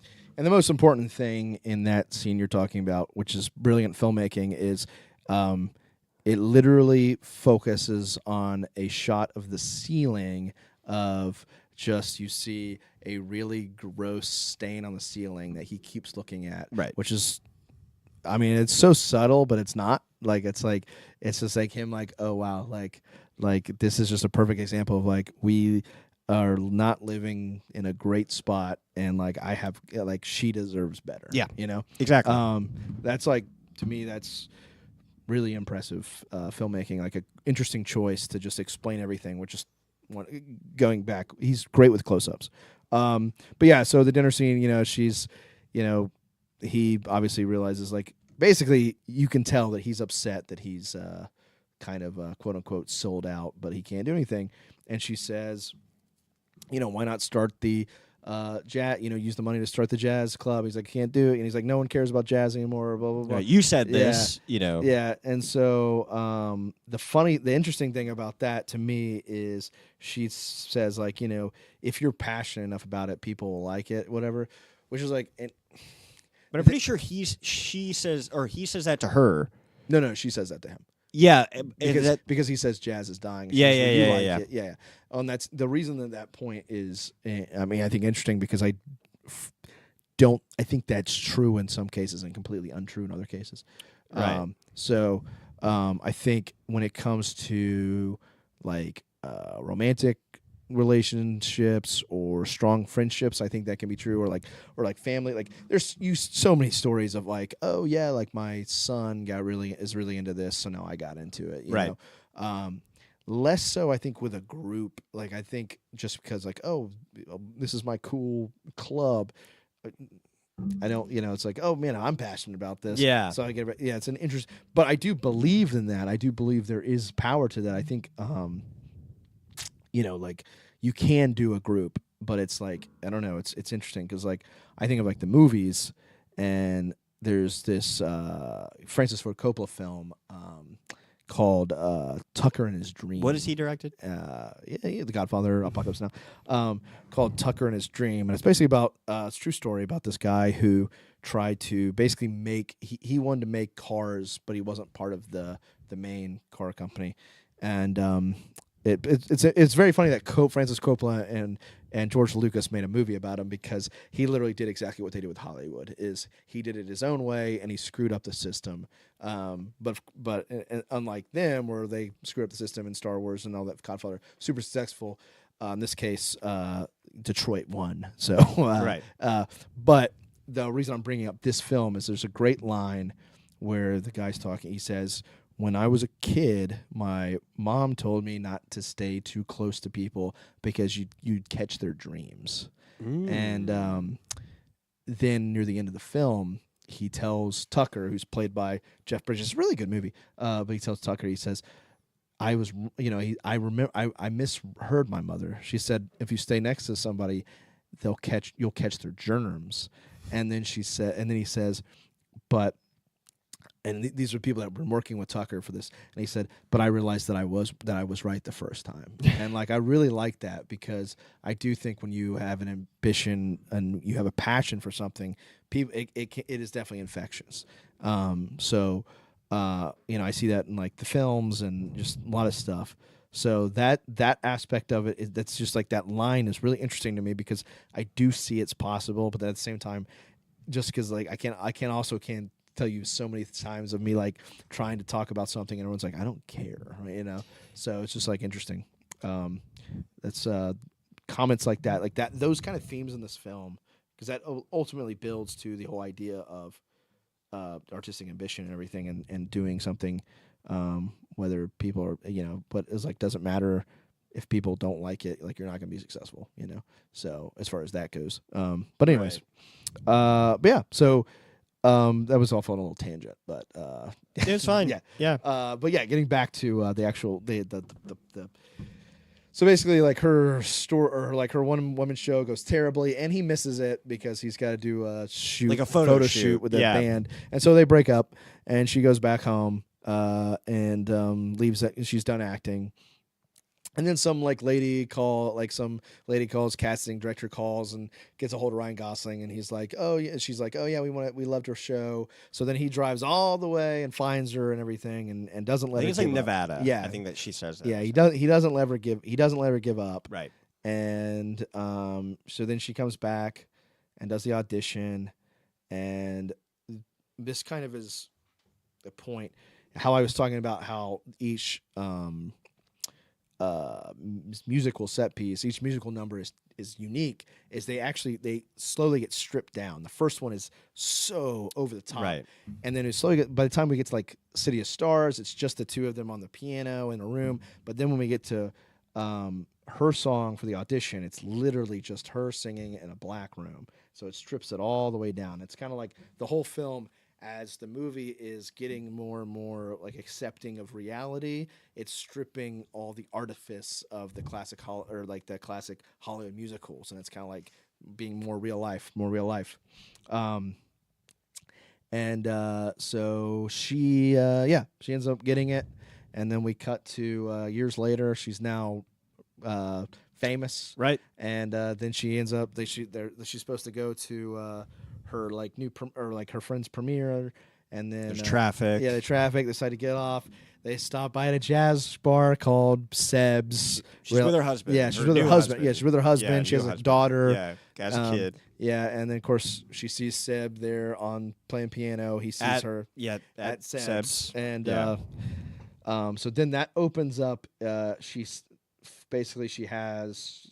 the road not taken, and it is done intentionally, as I've said, that the whole movie is stripping of the classic Hollywood. Here in her head, she sees the classic Hollywood, the fairy tale ending. Every single thing in the movie that doesn't happen the classic Hollywood way, in this case, does. It opens up with them kissing when she says she likes the music from the beginning of the movie, and then obviously he like things like that. They kiss at the movie. They kiss.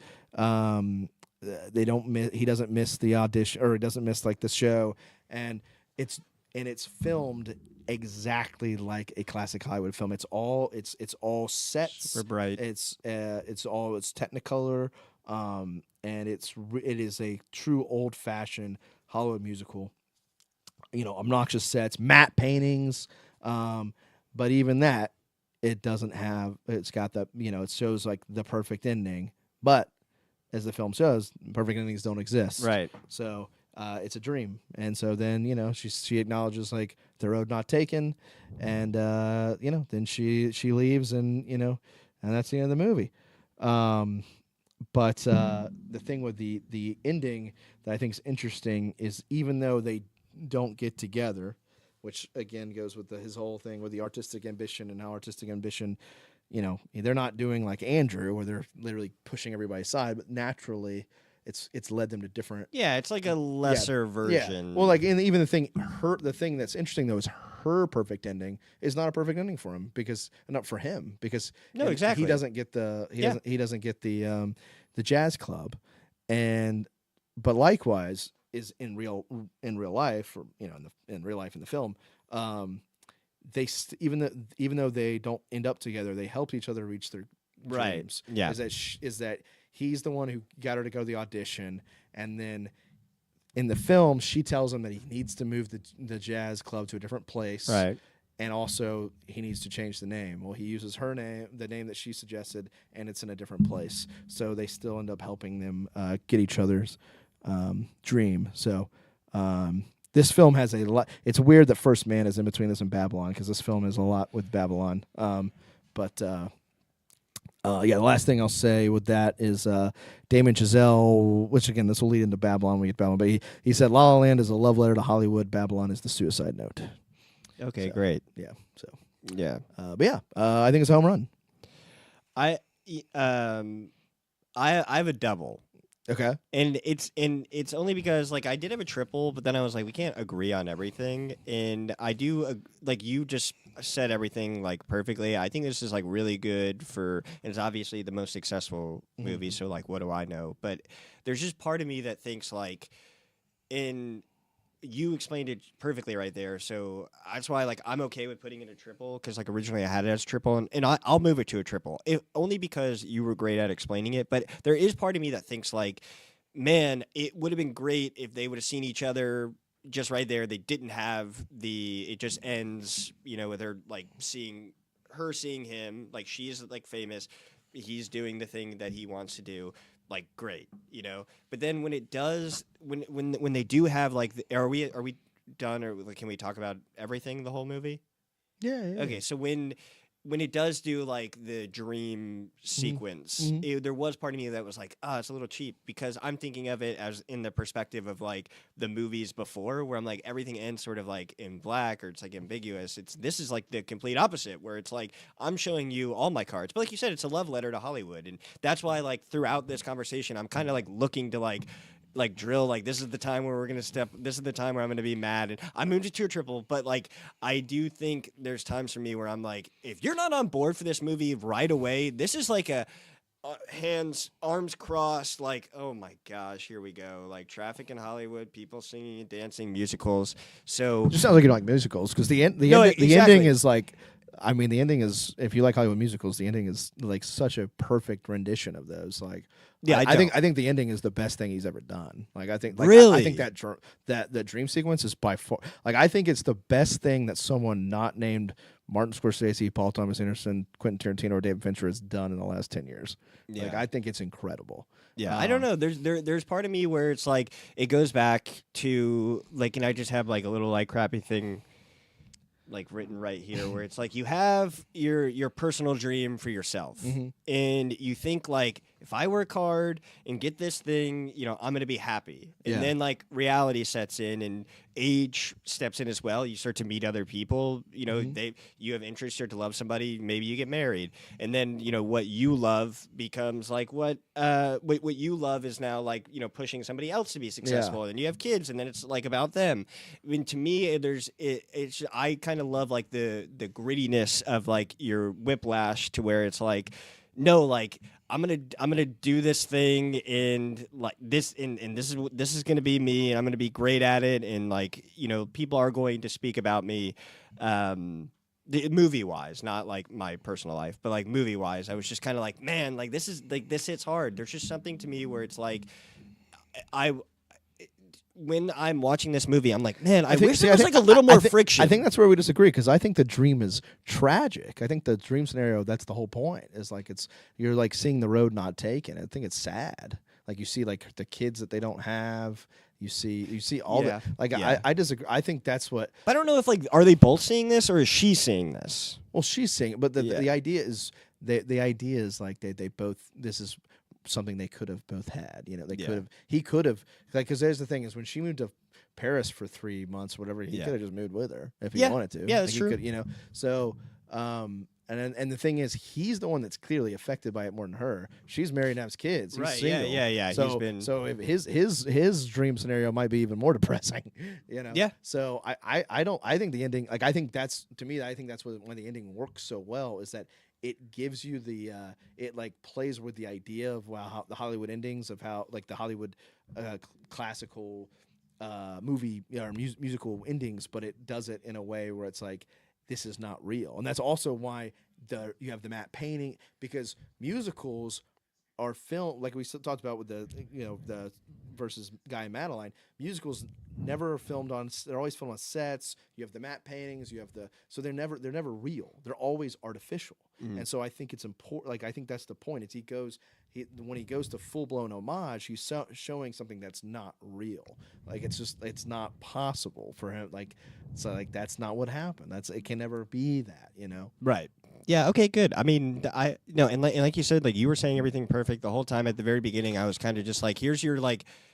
So it's so meat and potatoes, like love letter. This is the thing, and there were times where I'm kind of like, oh my gosh, here we go.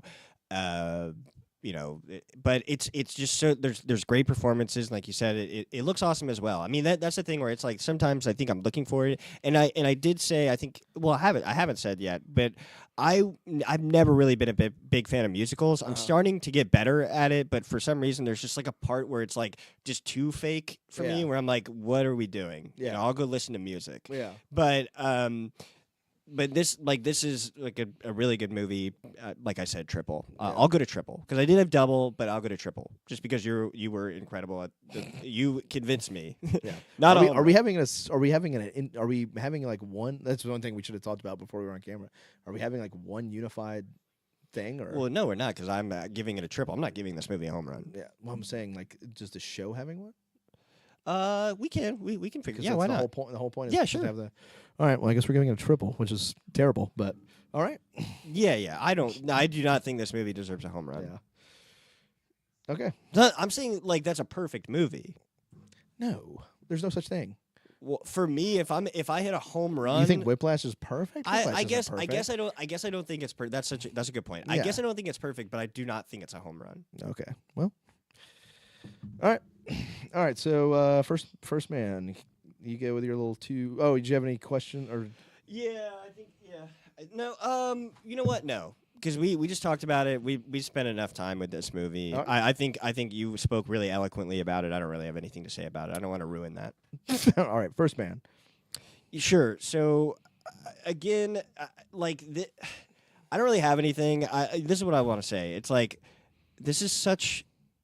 It's a biography drama, like written by John Singer, which I think the only reason I put that in is because it's the only movie that he has not written, Damien Chazelle, in like his filmography. Yep. So I thought that was like a good point. And it's about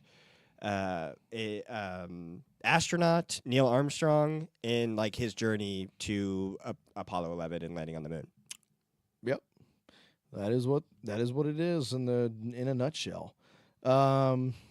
So yeah, it opens up with a pretty cool sequence of him on a test flight, and then after that I guess first it's this film is the closest he's done to Guy and Madeline is that it's filmed in cinema verite style. It's filmed in 3 different film stocks, 16 millimeter for all the scenes in the cockpits, and 35 millimeter for the scenes outside of the home, and then 70 millimeter IMAX for the moon landing. But versus Whiplash, La La Land, and Babylon, which are very, like I said, very design virtuistic cameras and all that. This is cinema verite. You can get the feeling he didn't have a shot sheet, that kind of thing. Very documentary style. He's decided to do that because, like you said, it's based on a true story. So anyway, so after his test shoot, he is basically he's checking in on his daughter who is sick. We see him reading all these books and taking notes on his child's tumor. And then the next thing we see is they're basically at the funeral, and his young daughter has died. And then everyone is surprised because he goes to work the next day. And so that's kind of like clearly like he is definitely not coping with this very well. Right. Yeah. Or I guess, I don't know. Maybe that's not for me to say. He's but just a man of very few words. Yeah. So, so then he gets an interview for the space race program. I don't know the exact terminology there. And I think it's funny it's like because Gemini. Gemini. Yeah. But they keep on saying like not Gemini. Yeah. It's like weird. Yeah. I just noted that. Yeah.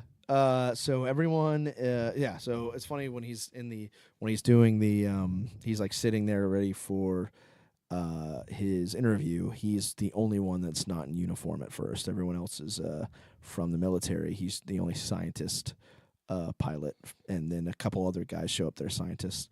But basically, the film is kind of built like sort of like a great man movie, but also like a men on a mission kind of movie. It has that propulsive energy, a little bit of a men on a mission, but it's in a much more subtle, subdued tone.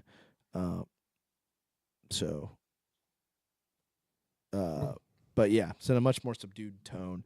So yeah. Anyways, so it's got it's got humor when when they're like doing the first practice, they're vomiting, and there's a good scene there with them vomiting. They're in like a classroom the next scene, and there's just like vomit on people's shirts and everything. Yeah. It's like the first day will be easy. We'll just go over chapters 1 through 6. Yeah, 604 pages. Yeah. Yeah. So eventually we get to like the Gemini 8 set piece, which uses POV shots to lead, like when you're leading up to walking up to the Gemini 8. And again, it's all because it is cinema verite and it is handheld and everything, but it is clearly supposed to be kind of from his perspective. You're watching it going in, and the sound design and that is incredible. All the creaks and cracks, and it creates suspense. So you're like, this machine is very man-made. It's like yeah, exactly. Yeah. It's like you're seeing all the flaws in something before you've you told yourself everything's going to be okay, it's going to be fine, and then you start to see every sort of like, I'm going to go to space in this. Yeah. Yeah, exactly. So and so then when they actually does the launch, everything is from inside the cockpit. It's all shot from inside the cockpit. And there's also, anytime they show anything that's not the cockpit, it's cameras mounted on wings, it's cameras mounted on sides of the ship. And this is an interesting way of doing it because it's pretty much covering up like the need for CGI, the need to do, there's not a lot of wide shots of, or in this case, there's none. But it makes it feel real. It's it's what you would be seeing as an astronaut. Yeah. And it makes it feel a lot more real because everything you're seeing in the frame is real. It's right. This technique was also used pretty extensively by Christopher Nolan in Interstellar. There's not a single shot of when the little thing that they use to get from the mothership to the everything is just like from a wing, it's always mounted on a wing or something. But anyways, so a lot of quick lights coming through, things like that to help and like feel that it's moving, and it really works. Like I'm never like, oh wow, he's just doing that to hide the strings, Yeah, it works because it also makes you feel like you're experiencing it. And what's kind of funny is while it's doing all that, it's like juxtaposing with like his wife and his kid at home, and like she's like really Claire Foy. Claire Foy. Yeah, she's like really nervous about it all, but then she's also like being a mother. Yeah. So it's interesting. And another thing with the camera mounting, like camera mounts on him when he parachutes out of his. Oh wait, that's later on. I don't have as many notes on this one. But yeah. So yeah, and I think like another little thing with, so now they're up in space. Like the Gemini 8 kind of worked, kind of didn't work, but it's so surreal to me to think like, here's a guy, he's literally just doing like math. Yeah, he's like doing math while they're up there like on a piece of paper. Like there's like one guy, Chris Abbott, I don't know who he's playing, but that's the actor's name. It's sort of like, hey man, like what do I say to them? And he's like, I need a second, and it's just very much like in his head, he's like trying to do this mental like this mental math, and it's so great. Yeah. It's just very real. There's sometimes it's like you see like gravity and you're kind of like, whoa, this movie's like interesting. Yeah. No, this one has definitely a much more grounded approach, which makes sense because it's based on a true story. So then, that works. So then, Jason Clarke, I don't know his character's name, but Jason Clarke is one of the other astronauts, and he's kind of developing a relationship with Ryan Gosling's with Neil Armstrong, like a friendship. Their wives like each other. They're all that, and he's like finally kind of like getting like kind of maybe being a little bit more open to him. Like he finally talks to Jason Clarke a little bit about his daughter, and you're like, oh he's never said this. And then Jason Clarke dies, and in a horrific scene. Yeah, they all burn alive, and it kind of goes to show you like how new NASA is, where it's like people are like, what what is this place like? That's the drop back to like a lot of stuff. There's a lot of like press interviews where it's like, is this worth it? you know, and people are, and it's difficult when you're looking from like Neil Armstrong, Claire Foy's character, where she's just like, like this is great, like I love you and this is awesome, but it's like we got a family here, and I'm just watching people get mowed down left and right.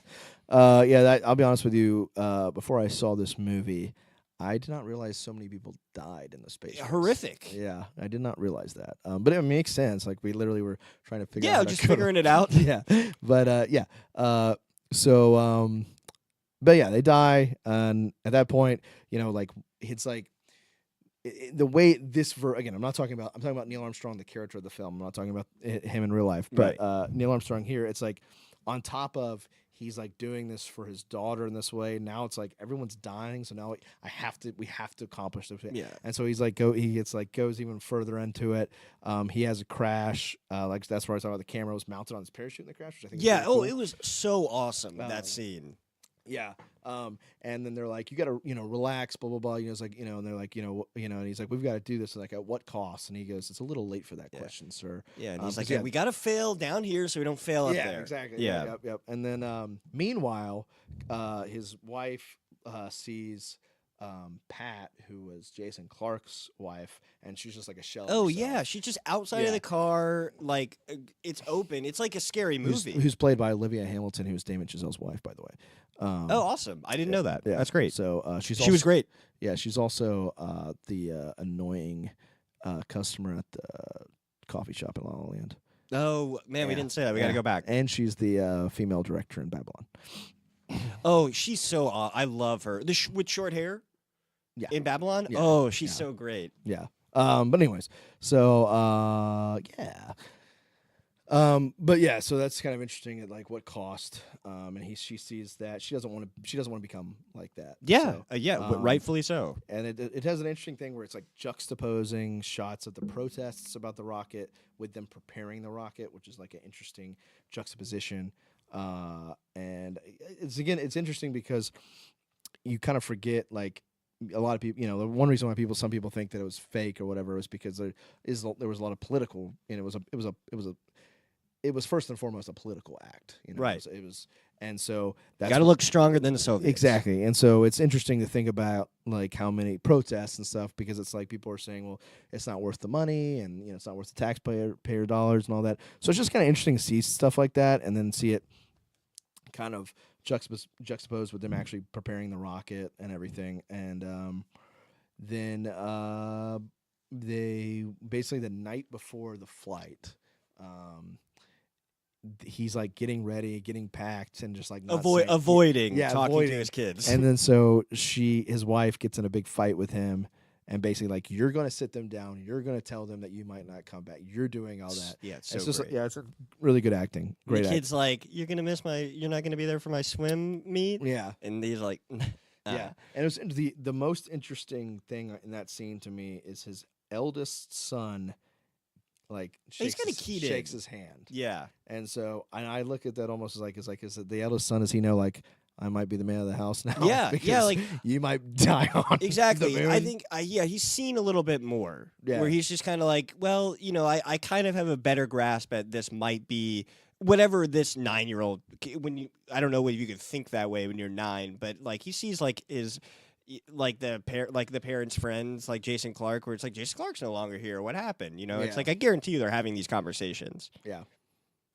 The other thing that's really smart thematically and just like tonally filmmaking decision is you hear them reading the prepared failed statement of them dying. Yes. While they're preparing to leave. Like you're hearing those while you're watching them prepare to leave, and that's really eerie. Yeah. And that's just like really smart, interesting filmmaking decision that works.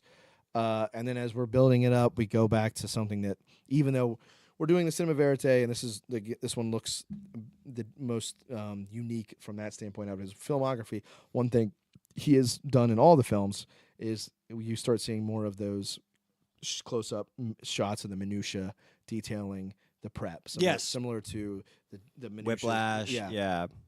And the music is like incredible here. It's just the music kicks in, and once again we get to the launch, and it focuses mostly on close-ups.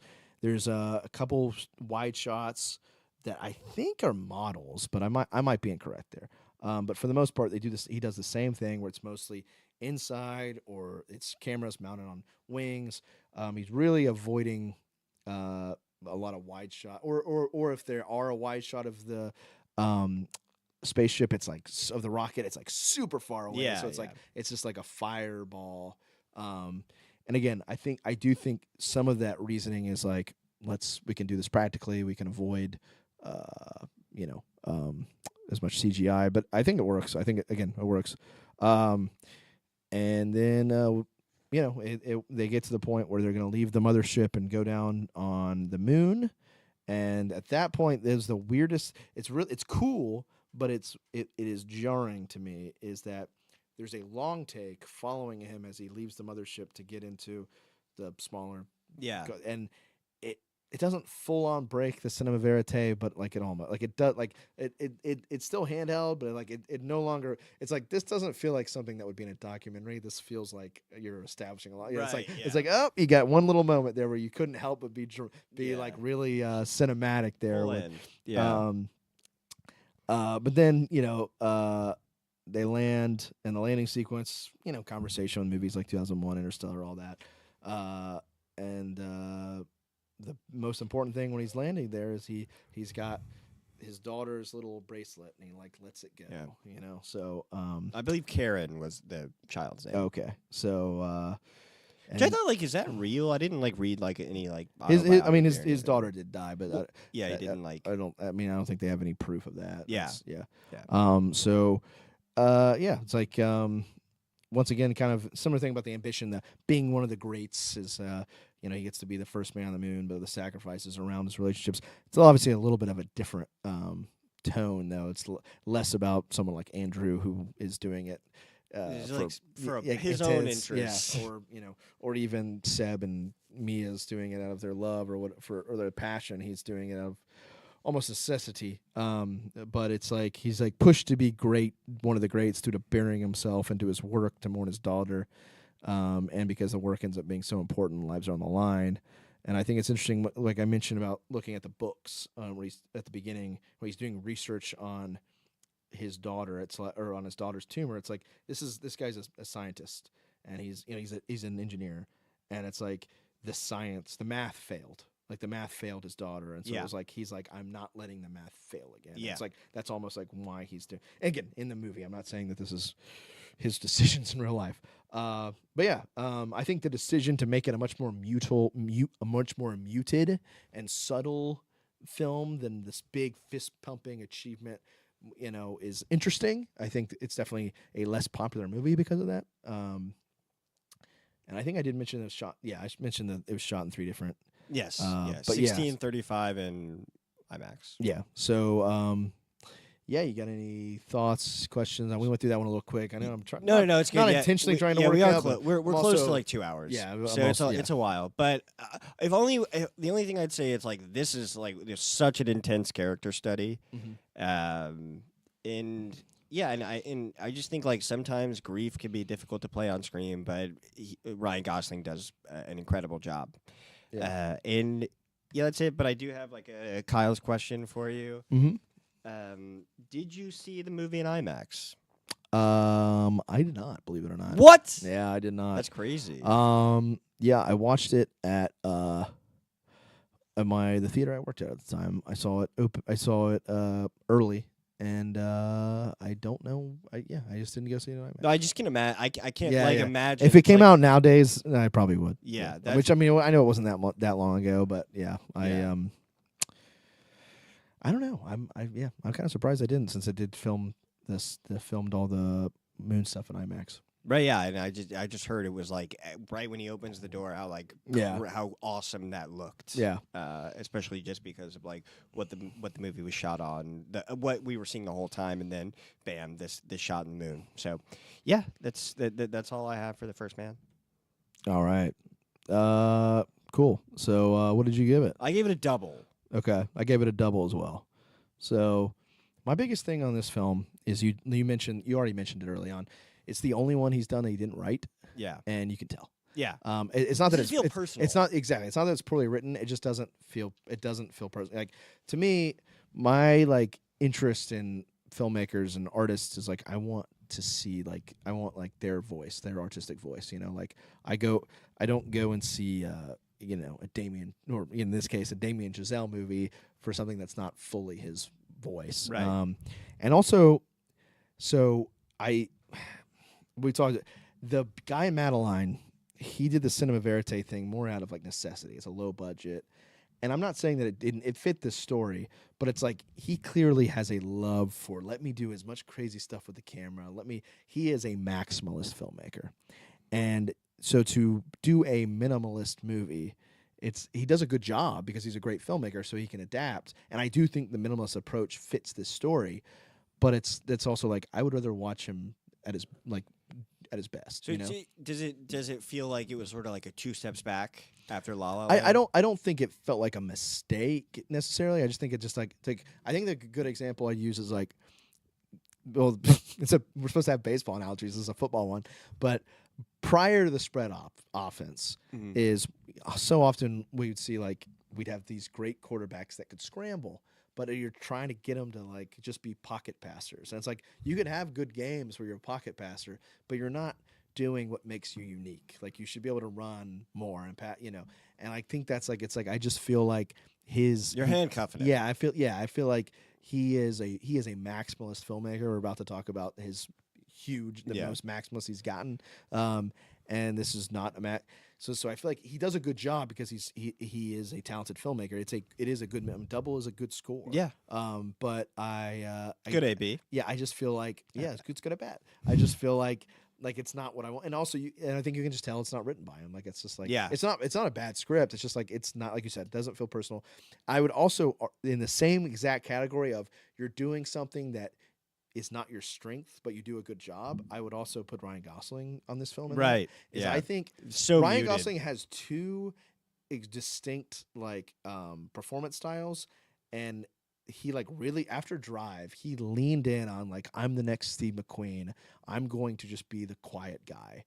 And like Steve McQueen would literally get scripts and take his lines and give them to other actors, and he would have them rewrite the scene that would make sense for the other actors to, because he knew that was his strength. Ryan Gosling, Drive was like this, cult favorite, but I actually don't think that's his strength. I don't think he's bad in it as I think he's good in Drive. I love Drive. I think he's good in Blade Runner 2049. Those are good movies. He does a good job. But I think his strength is doing stuff let him talk. Fumble around. Yeah, nice guys, like Barbie. I think he's at his strength when he's being the funny guy. Where he's using that charisma. Yeah. I actually think I do actually think his individual performance is better in this than in La La Land, but the La La Land that's more him. That's more him, Yeah. And this whole film is built around his performance. Again, it's a good movie, but it's just I'm seeing two great artists kind of intentionally do what's not their strength, and I'd rather just see them do their strength. Right. Yeah. So that's kind of my. I really liked it. You can also tell maybe that's one reason I didn't have as much to say about it is. But I give it. Double's good. Still really good. No, yeah, I agree. Yeah. So also I'll be honest with you, it's based on a true story. I want to see some kind of innovative filmmaking to make it more interesting. I think than just learning something from a Wikipedia page, which this one doesn't do. This one does do a good job, but I think that's it's hard. I don't know. It's hard for me to be this is the greatest thing, Yeah, and it's not this hoorah thing. It was just more of here's this. Yeah. There's a person behind. There's a person behind this achievement. I guess I should say this interpretation of the story fits the minimalist approach. But if the script was written as more of the right stuff, a hoorah, let's go to the moon thing, he could have done maximalist style and. Yeah, and it would have been great. Yeah, it might have been a better movie. yeah. But this is more unique, I will say. No, yeah, and that's the thing where it's almost like the Apollo stuff is sort of it's like the second thing. Yeah, it's mostly it's about how he's sort of recovering mentally, and then it's all the space steps ancillary, which is kind of awesome when you think about it. It's a hard movie to watch. I just watched it. It's it's a very draining, sad movie. Second Man is a little better. Okay, yeah, that's a joke. No, I still really like it. It sounds like sounds like we focused on the negative, but I do really like it. No. I think overall it was a double's good. Yeah, a double's good, and I just think it's important to say that it's you have Neil Armstrong, you have Buzz Aldrin, then Michael Collins is the third astronaut, which I think it's important to say because I was you know what, we need to look this up. I will say that there's a lot of awesome character actors in this movie. Yeah, everyone's killing it. Yeah, it's there's so many that guys. You're oh my god, here we go, dude. Everyone's great. Oh, dude. What is his name? He's He's in everything. He was in Wolf of Wall Street. He was most recently in the new Kyle Mission Chandler. Impossible. Not Kyle Chandler. He's most Ooh. recently in the new Mission Impossible. He's got like that hair, crazy hair. He dies with Jason Clarke, but he's awesome in this. Yeah, I know. I don't know. Oh, yeah. I can't think of his name. Well, you know, Wiggum. It's like something Wiggum, I believe. Okay. Yeah, but every anyways. every No one wants to character watch actor us is really look up. great in that. Yeah, we're not Google looking stuff. that up. So yeah. I'll say my doubles. We're getting Yeah, doubles. we're in agreement here. So we're gonna go to Babylon, and I'll give my little, and then you'll do the real stuff. Gosh. So I okay. just have it's a so- cocaine and other drugs and access filled story shot in the late 20s, following the rise and fall of 3 to 4 individuals, I guess, depending on how you look at it. You guys do the other show for 3.5 hours? Yeah, it's a lot. During the transition, Maybe you guys aren't talking as much as we are. No, I'm not There's at all. Music playing. This is a lot. I'm very exhausted. Very exhausted. Well, during, next week it's going to be someone who's got 50 films. I'm just kidding. Yeah, we're not doing it next week. Individuals during a transition from silent to sound movies in the late 20s. So that was that. You know what? That was just like the movie. We should just like stop it there and just like explain. All I need to say is like I just yell cocaine, etc. Rise and fall of actors. Gotcha. So this movie opens up with the awesomest. That's a word. I'm making a word. Yeah. The greatest. Elephant performance.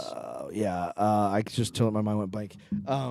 It's the greatest metaphor.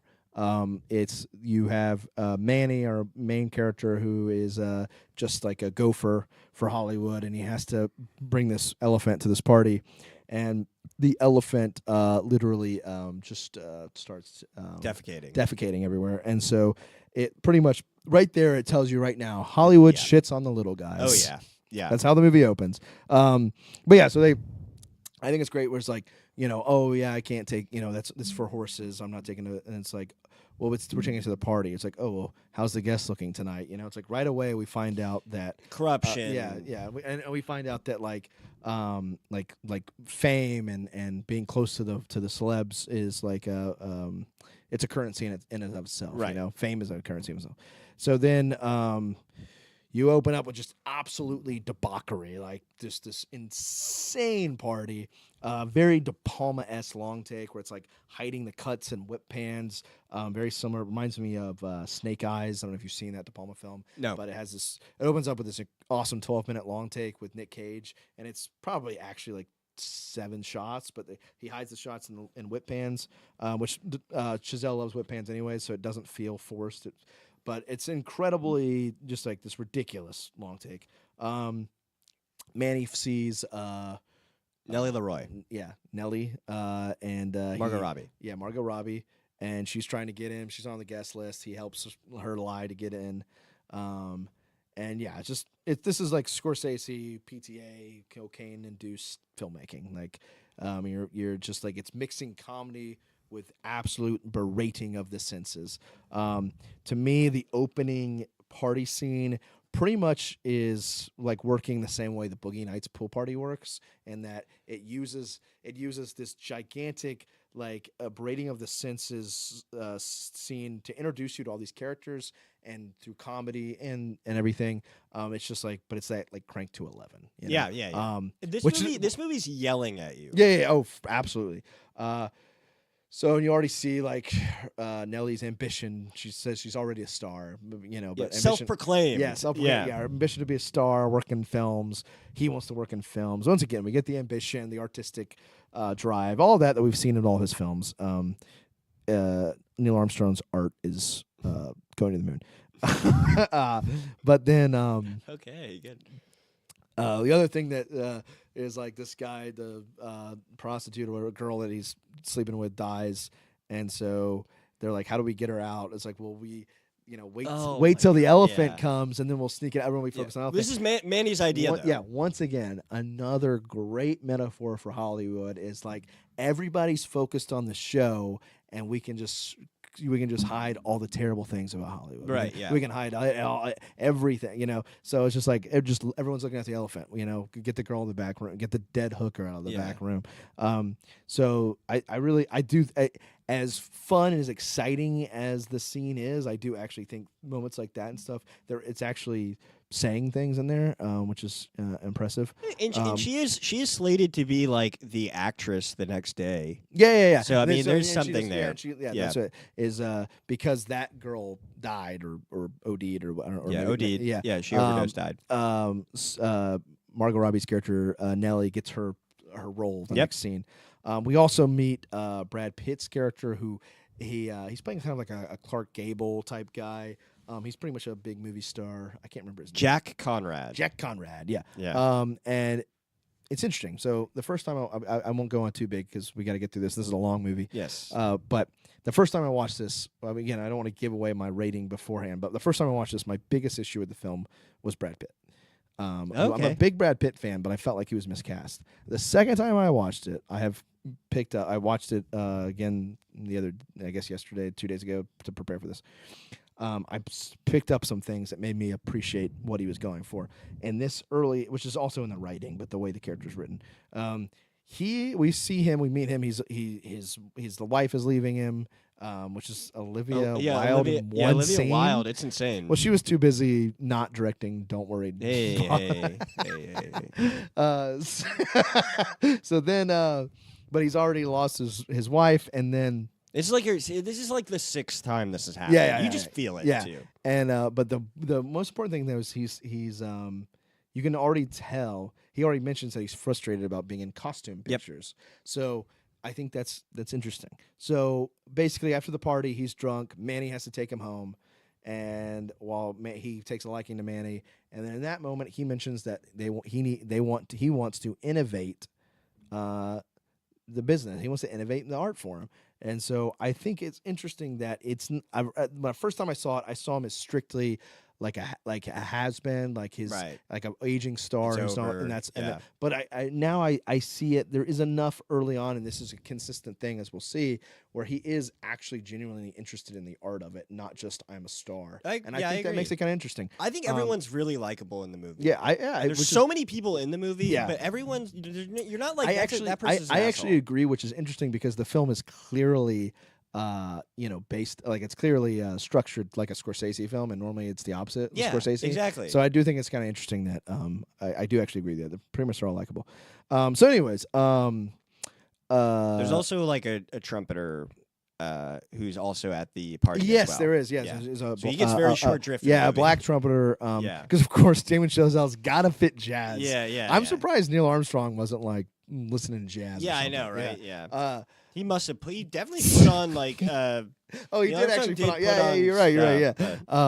But vinyl. That's what it's called. So he's like playing at the party, and we'll see him later. I just think it's important. Yeah. So they're all struggling artists. She has finally got her chance. It's not her big break yet, but her chance to act. He's no longer. Manny wants to make it work in films, but he's not sure he wants to do. Jack he's a big star, so he's not struggling. And then the trumpet player, we see him sleeping on two wooden chairs. So he's struggling. Then we get to the set of the first set we get to is Nellie's, which is, again, you got to remember this is silent film, so they don't have to worry about sound. And also it's incredible long take, and just again incredible muscular filmmaking that shows all these different sets. It's really fun all at once, and that also shows like she's not in like a big movie. She's in these like low budget B movies. They're filming all in a circle. It's like very crass. Yeah, they're very crass. And she's like very sexualized. Meanwhile, and also like she's given peanuts that have pills in them. Right. So it's just it's like she's blue and red and drugs. Yeah, blue, red, matrix. I don't know anything about drugs. Me neither. Meanwhile, we juxtapose that with Conrad's scene, and it is this huge epic battle scene where people like actual extras are getting hurt and dying. And there's a great comedy joke where it's like one of the extras has like a huge spear through him, and the guy goes, "Well, he did have a drinking problem." Yeah. They're just and that it's directed by a German filmmaker played by Spike Jonze. Incredible performance. He's hilarious and it's amazing. This is a movie of good performances. Yeah, and this whole sequence with I take back what I said at the end of La La Land. About the end of La La Land. The sequence with the sequence at the battle is probably the best thing he's done. That it is amazing. It's great. It is. Amazing. It looks incredible, and it's funny and it's insane. And then what happens is they run out. They break all their cameras. Yeah. So Manny has to go get a camera. And so that's a whole thing. And he has to get it before the sun goes down. Yeah, he has to get it before the sun goes down. And meanwhile, at the same time, Nellie is getting a chance to be a star. She can cry on cue, right, and all this stuff. And so she gets a big break and does a really great job. And that's juxtaposed with drunk Brad Pitt, trying to, like get an actress to come in, and he tricks her into like it's like a big actress. He's like, "Oh no, I just need an up and comer." And she's like, "What about me?" He's like, "Oh, we can't pay you." Yeah.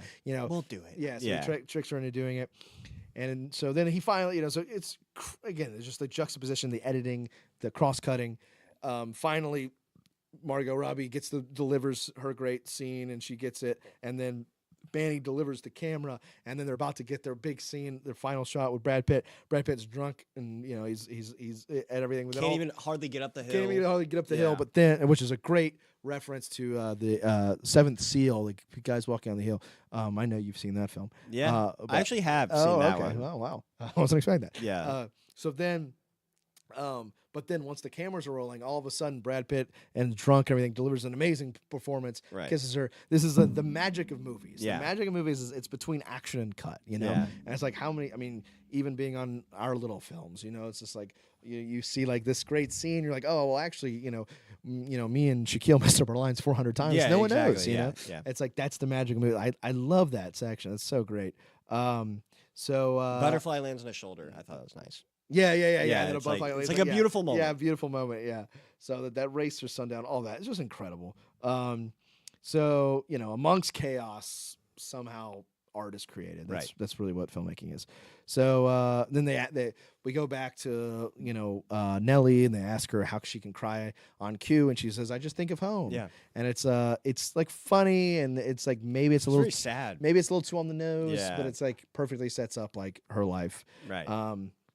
So she's a star, though. Yeah. Now. It's like all of a sudden that happens. She's a star. Yeah. And so then when she's a star, we get a montage of her being a star, a montage of, people, the girl writing the titles for her. A cabaret American Chinese woman. She writes titles for the silent films. Right. Here is the most this is the first part that's a really interesting artistic choice.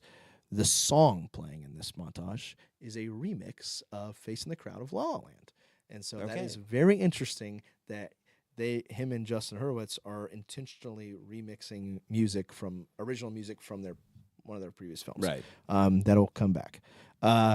So this also in this montage establishes that Nellie's dad, played by Eric Roberts, is kind of a sleazy guy and just trying to use her just for money. Yeah.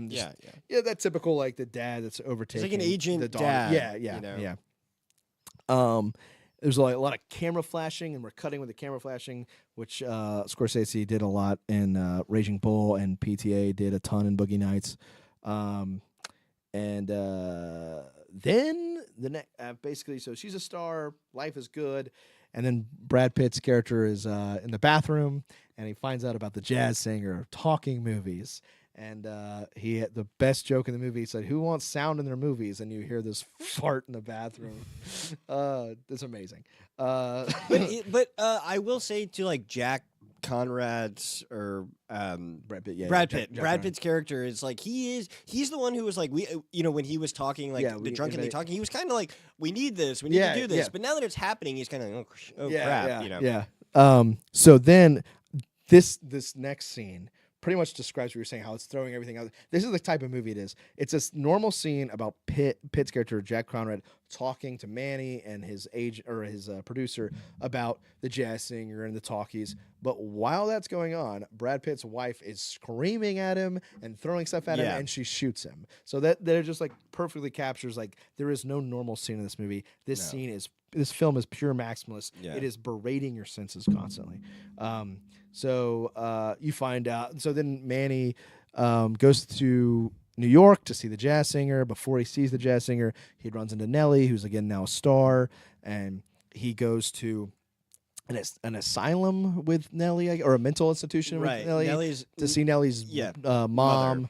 So now, you kind of they talk, and you kind of realize like, okay, she's kind of running from that. Like her parents, she doesn't have parents, basically. Exactly. Yeah. And so that's kind of her ambition is. And then Manny makes an interesting comment too, where he says his family moved from Mexico to Los Angeles. They live like 30 minutes away. He could go see him, but he says it's easier alone. Yeah. Which kind of has echoes of Andrew a little bit and Whiplash, pushing people away to pursue. Right. Yeah.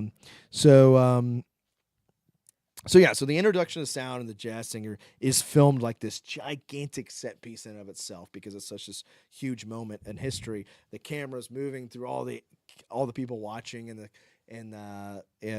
theater, and then Manny ends with Manny watching it and then he leaves and calls and says everything's changed. So then you get the juxtaposition of the sound sets versus those crazy silent sets. Now everything is so loud. Right. You hear like this footsteps. You hear, you gotta hit your marks. Yeah. And she can't hit her mark, and so it's and it's this hilarious sequence, another incredible sequence, where she, it's an incredible sequence, and they're yelling at everybody. The AD is freaking out, yelling at everybody. And I just don't. If you actually haven't seen this and watching this, I don't know why you're still watching this. If you haven't heard this, but actually keep watching. I don't want to spoil it, but it ends with a pretty hilarious joke. Yeah. I mean, it's funny tragically. Yeah. But that's a great comedic scene about them trying to figure out how to shoot with sound, and So meanwhile, I don't know what that note is. I'm gonna skip that. Nellie's dad wants to franchise her, and then you can tell that she's not transitioning in talkies as well. They're at another party, and she overhears people talking bad about her and how she's not gonna. Really sad scene. It's actually very, very like. I'm not saying this is a bad thing. Like he's repeating himself, because these films are literally in conversation with each other. Like I just said, they use the same score at moment, but it's very similar to the scene in La La Land where Emma Stone hears them talking bad about her play in the bathroom. Yeah, it's literally basically the same thing, which is fine. Yeah. But so then she lashes out at her dad and pushes him to embarrass him about the snake thing. He's been telling everyone at the party that he's used to fight a snake. Right. So, so then he won't do it. So, or he falls over drunk. He falls over drunk. So then she's like, okay, so she's very self-destructive at this moment. So she fights the snake. She gets bit. Obviously, on the neck. Yeah. The cabaret girl saves her, and they start, I guess, a relationship. And then it's like at this point, everything's going in the wrong direction. What's interesting there, though, is Jack Conrad, Brad Pitt's character, is watching all the chaos unfold, and he's like reveling in it. And another La La Land song plays. Oh, okay. Okay. So, and similar thing. I didn't pick any of this up. So he hears the song, and he's going to go to a rescue. Like we're talking about La La Land, it's building up the Hollywood, and then boom, he gets hit by a car. He gets hit by a car. So hilarious. So then we finally get to build a little bit with our trumpet player. They're singing in the rain. Yeah. Which, it was a popular song at the time, well before it was a movie. And then at one point, MGM had all their stars dress up in raincoats and sing it. And so in this scene, Jack Conrad in this fictional world is is a star, so he's got to sing with them. And they ask, Manny asks the, I don't even know his name, but our trumpet player, what he would do, and he said the camera's pointing in the wrong direction, meaning like you should make movies focused on the music. Yeah. And so that Manny uses that idea. He steals the idea from our trumpet guy, and all of a sudden it worked. It's success. They have these movies that are music based, and a lot. Yeah, he's so like pretty much the only movies that they were allowing exactly. black. Yeah, he doesn't get many opportunities, but he's like the number one guy now. Yeah. And so meanwhile we see now that Manny is now in charge, and he's been offered to be kind of a studio head of the small studio that Nelly works at. Like Kinescope. Yeah, and now he has to. We see kind of the negative side of the industry. He starts controlling her personal life. He makes it tells they fire her girlfriend so that she's not dating her. Yeah, like optically this looks bad. Yeah. She's already having trouble talking, all that kind of stuff. Yeah. But then meanwhile we see Palmer, that's his name, the trumpet player. Okay. We see Palmer now in this amazing house and this amazing car compared to sleeping in wooden chairs from earlier. Sidney Palmer. So so at first Sidney Palmer, so he's now a star because they've turned the camera on him and he's liking it now. But as we start seeing the negatives of Hollywood and what's really horrible is it really that aspect his escalates to he's doing a scene with other black musicians, but they say that they're much darker than him. Yeah, and they're saying, of course, it's black and white, and they're saying that it looks like a mixed band in black and white. He's not dark enough, and so Manny basically makes him wear blackface. Yeah, even though he's as a black man. Yeah, and so it's really demoralizing. But the interesting thing is, he is the only one out of all of them who gets out. He gets out with his dignity. He gets out. He quits. Yeah, and he leaves Hollywood, and he's the only one in this whole story that has I would say like an actual happy ending. I don't think that's unintentional. So that's pretty interesting. And then Manny is doing everything he can to kind of improve Nelly's image, which escalates with her going to this like party that's like high society, and she ruins it. Right? Yeah. She's already failing at like talkies, and then and obviously she doesn't have any sort of support group around her. And then obviously she has to go to this party where she knows all of these people just absolutely despise her, think she's trash, all this kind of stuff. And I think I know from like my experience, it's sometimes like this is happening. You go to a place that you obviously should not be at, but it's just one of those things where it's like everyone, you're there and like maybe not even, it's just you've already like projected what people think onto you. So it's like you're already in a mood. Yeah. So it's like one time somebody looks at you bad, you're like, you want to fight? It's all of that kind of stuff. And that's what happens with her. Really funny scene though. Yeah.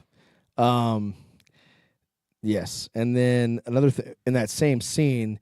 Meanwhile, Brad Pitt's character Jack Conrad has been trying to adjust to talkies himself, and he's kind of struggling. And his producer George kills himself, and the first thing he says when that is, he's the first person who said I had talent. He saved my life.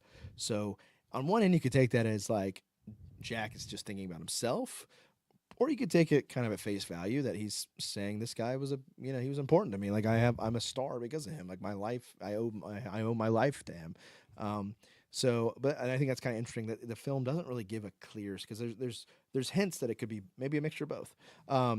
But so he's working on his own film, for his first film without George. It's a talkie, and at that same party, everyone keeps coming up saying, "Oh, I'm sorry, you'll be okay." Yeah. He thinks they're talking about George's death. Yeah, and then he finds out it's because he's getting bad reviews for this movie, quite bad reviews. And it shows the scene. It's pretty funny because he's like awful. He's like, "I love you." Yeah. I love you. I love you. I love you. Yeah. So.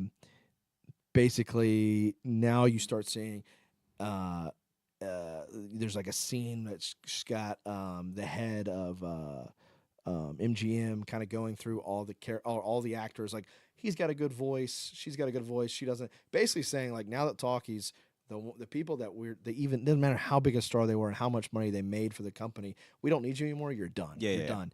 And Jack does make that list. He's still somewhere there, and he ends up having like an interview with this like kind of Hollywood, I don't know what you'd call it, like tabloid person. Yeah, she's sort of like the critic. Yeah, and so I think that's like an easier way of saying it. And so in the interview, her name is Eleanor St. John. Gotcha. So she says she tells him it's incredible.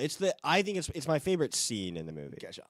I think you might be thinking of the second one. Okay, my bad. So she tells him that he's had 2 flops, but she tells him he's still the highest paid actor in MGM, and he's still like their pride.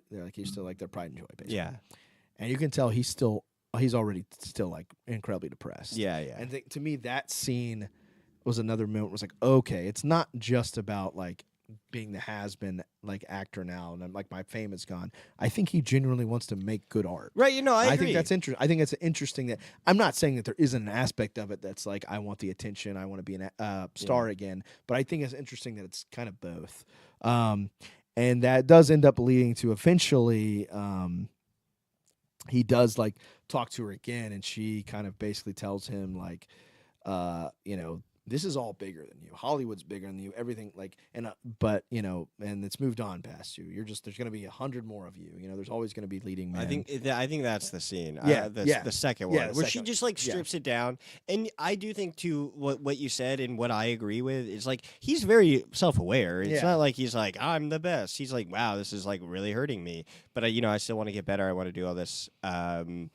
I still want to work in the industry. Yeah. I still want to, and so he's like willing to like kind of look like an ass. Yeah. But the thing it was interesting though is like, and this is again I think La La Land, like he said, La La Land's the love letter and Babylon's the suicide note. I think La La Land, like I said, the ending has a little bit of the like realism, and in this one it's all pessimism. There's a little bit of optimism. I do think her talking about in 100 years you'll be alive again, and she's talking about how there's been people who are going to have relationships with you through their movie, and I think about like me and Humphrey Bogart. It's like Humphrey Bogart is like I act like I know Humphrey Bogart, like I know all his movies and all this, and it's like he was dead before I was ever gave birth or breathed breath, gave breath.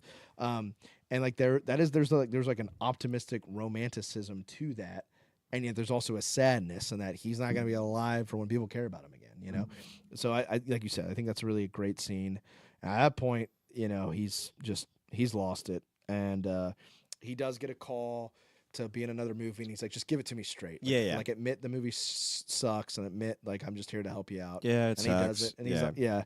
And then when he's on there, no one cares about the movie. They're like sleeping, small talking on the set, and it's just like, what? Like this is everything. This is it, And so he ends up killing himself. And there's just a great long take. Yeah, it's really good. Follows him all the way, slowly walk up. He gives a huge, biggest tip ever. He gives to the bellboy. And it's important. Like the bellboy's biggest tip was from him. The first time. Yeah, and it's all to the song, and it's all to "Facing the Crowd" from La La Land, the song that's playing. Okay. So again, but instead in La La Land it's played upbeat, and it's playing very slow and somber. And so then he killed himself. Meanwhile, we're actually going through Babylon quicker. No, it's good. Yeah, I'm trying to. I should stop interrupting. Yeah, no. Anything that you want to say, that's the point of the show, Yeah.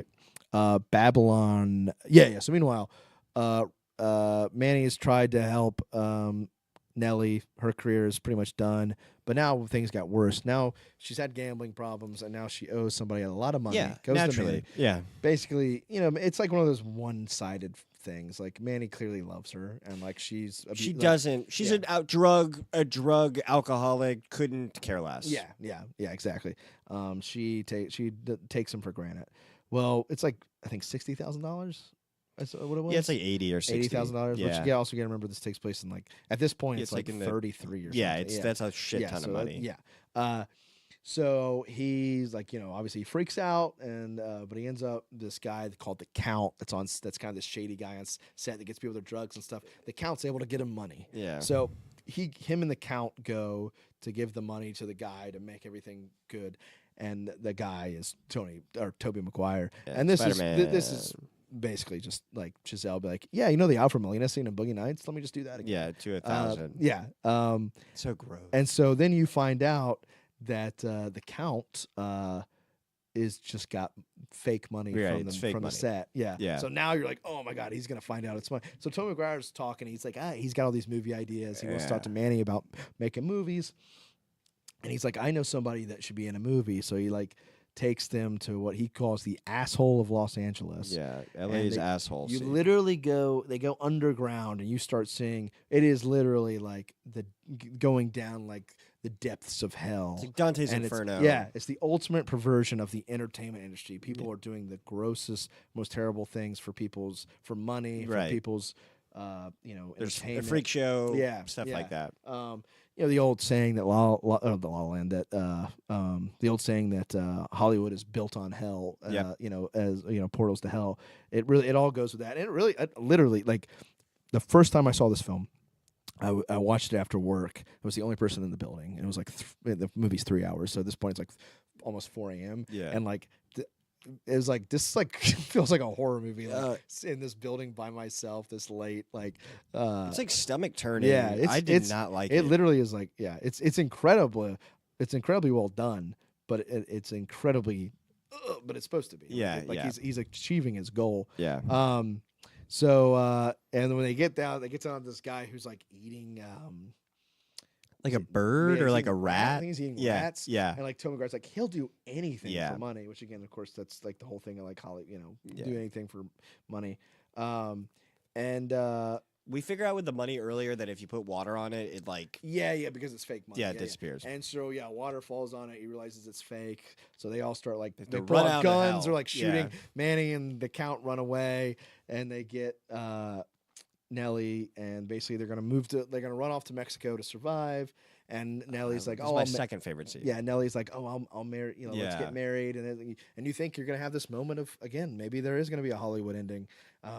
Even to the point that like she goes to like this bar and they're actually filming, and then she's like, "I'm Nellie Monroe." They're like, "Oh, it Yeah. is." And so Yeah. then they start filming it, and it's like their last moment of happiness is on film, of course, Mhm. and like that's the only way. That's the only place she lives. Right. And so, and then she disappears. He stops to get the Count.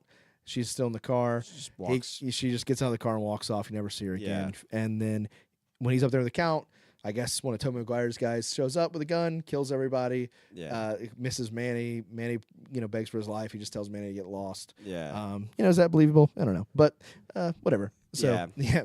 So Manny he comes back and he can't find Nellie, so then he leaves, and then it cuts to years later. Yes. It's now I think the 50. Well, yeah, it's got to be because Singing in the Rain. So Manny now comes back. It's his first time in L.A. and since the Yeah, events of the film. 2 decades later, and he's got a wife and kid, and he decides to go sit in a movie. And he hasn't really watched the movies, and it's Singing in the Rain, and it's the scene in Singing in the Rain where they're learning how to make movies with sound, and of course he's reminiscing of Nelly doing that and of everything, and his whole time in Hollywood, and so he has this big moment where he is kind of just reminiscing of that, which then slowly turns into a montage of the history of Hollywood, the history of movies, because a lot of those movies are not Hollywood movies, and so it literally shows the film emulsion technique, and it shows how the film changes colors and everything to create the images that you see. And while doing that, it shows all these clips from all these movies and everything. And you go from, Godard, and you go from Chaplin to Houston to Godard to Stanley Kubrick, all the way up to James Cameron and Avatar. Then it shows one more time. It shows Manny watching Singing in the Rain, and he's like crying, and then that's the end of the movie. Yeah, so Great work. That's incredible. Like I can't imagine what that looks like that you were just reading, but I mean that was awesome. Yeah. So, So to me, I think the ending of the film, which is probably the most talked about thing, is it's kind of saying it's showing the magic of movies, and it's kind of saying the first 3 hours of this movie is showing how awful Hollywood is and how awful, and the montage is basically saying yes, Hollywood is corrupt. It's a living hell, but we still care. Yeah. Why? Because movies are magic. Yeah. And it somehow produces great meaningful art. It doesn't mean it's worth the terrible things. I don't think the movie's saying, yeah, Hollywood sucks, but it's worth it because we got these movies. I don't think it's saying that. I think it's just saying matter of factly, why do we still give a crap about all of this, even though it's awful? Well, because what it produces is magic. Yeah. And I love it because I feel the same. Because I could not care less about Hollywood, but I'm obsessed with movies. So I love that ending. And I love the fact that it actually has the Godard cinema is dead, because it also feels like, going back to what I talked at the beginning of the episode about how he's one of the only filmmakers still making original work at his age. Whereas everyone else they got grandfathered in, the PTAs, the Scorseses, the Tarantinos, and it's almost like he's like, well, this is the last time I'm ever going to, anyone at my age or younger is going to get a chance to make an $80 million movie. So let me just go make a movie that ends all movies. Yeah. So I think it's a huge swing, and I'm very ambitious. So I think it's pretty cool. No, I love it. I mean, what's the point of like making movies if you can't just go for it? Exactly. Which I I agree. think this is an awesome example of that. I agree.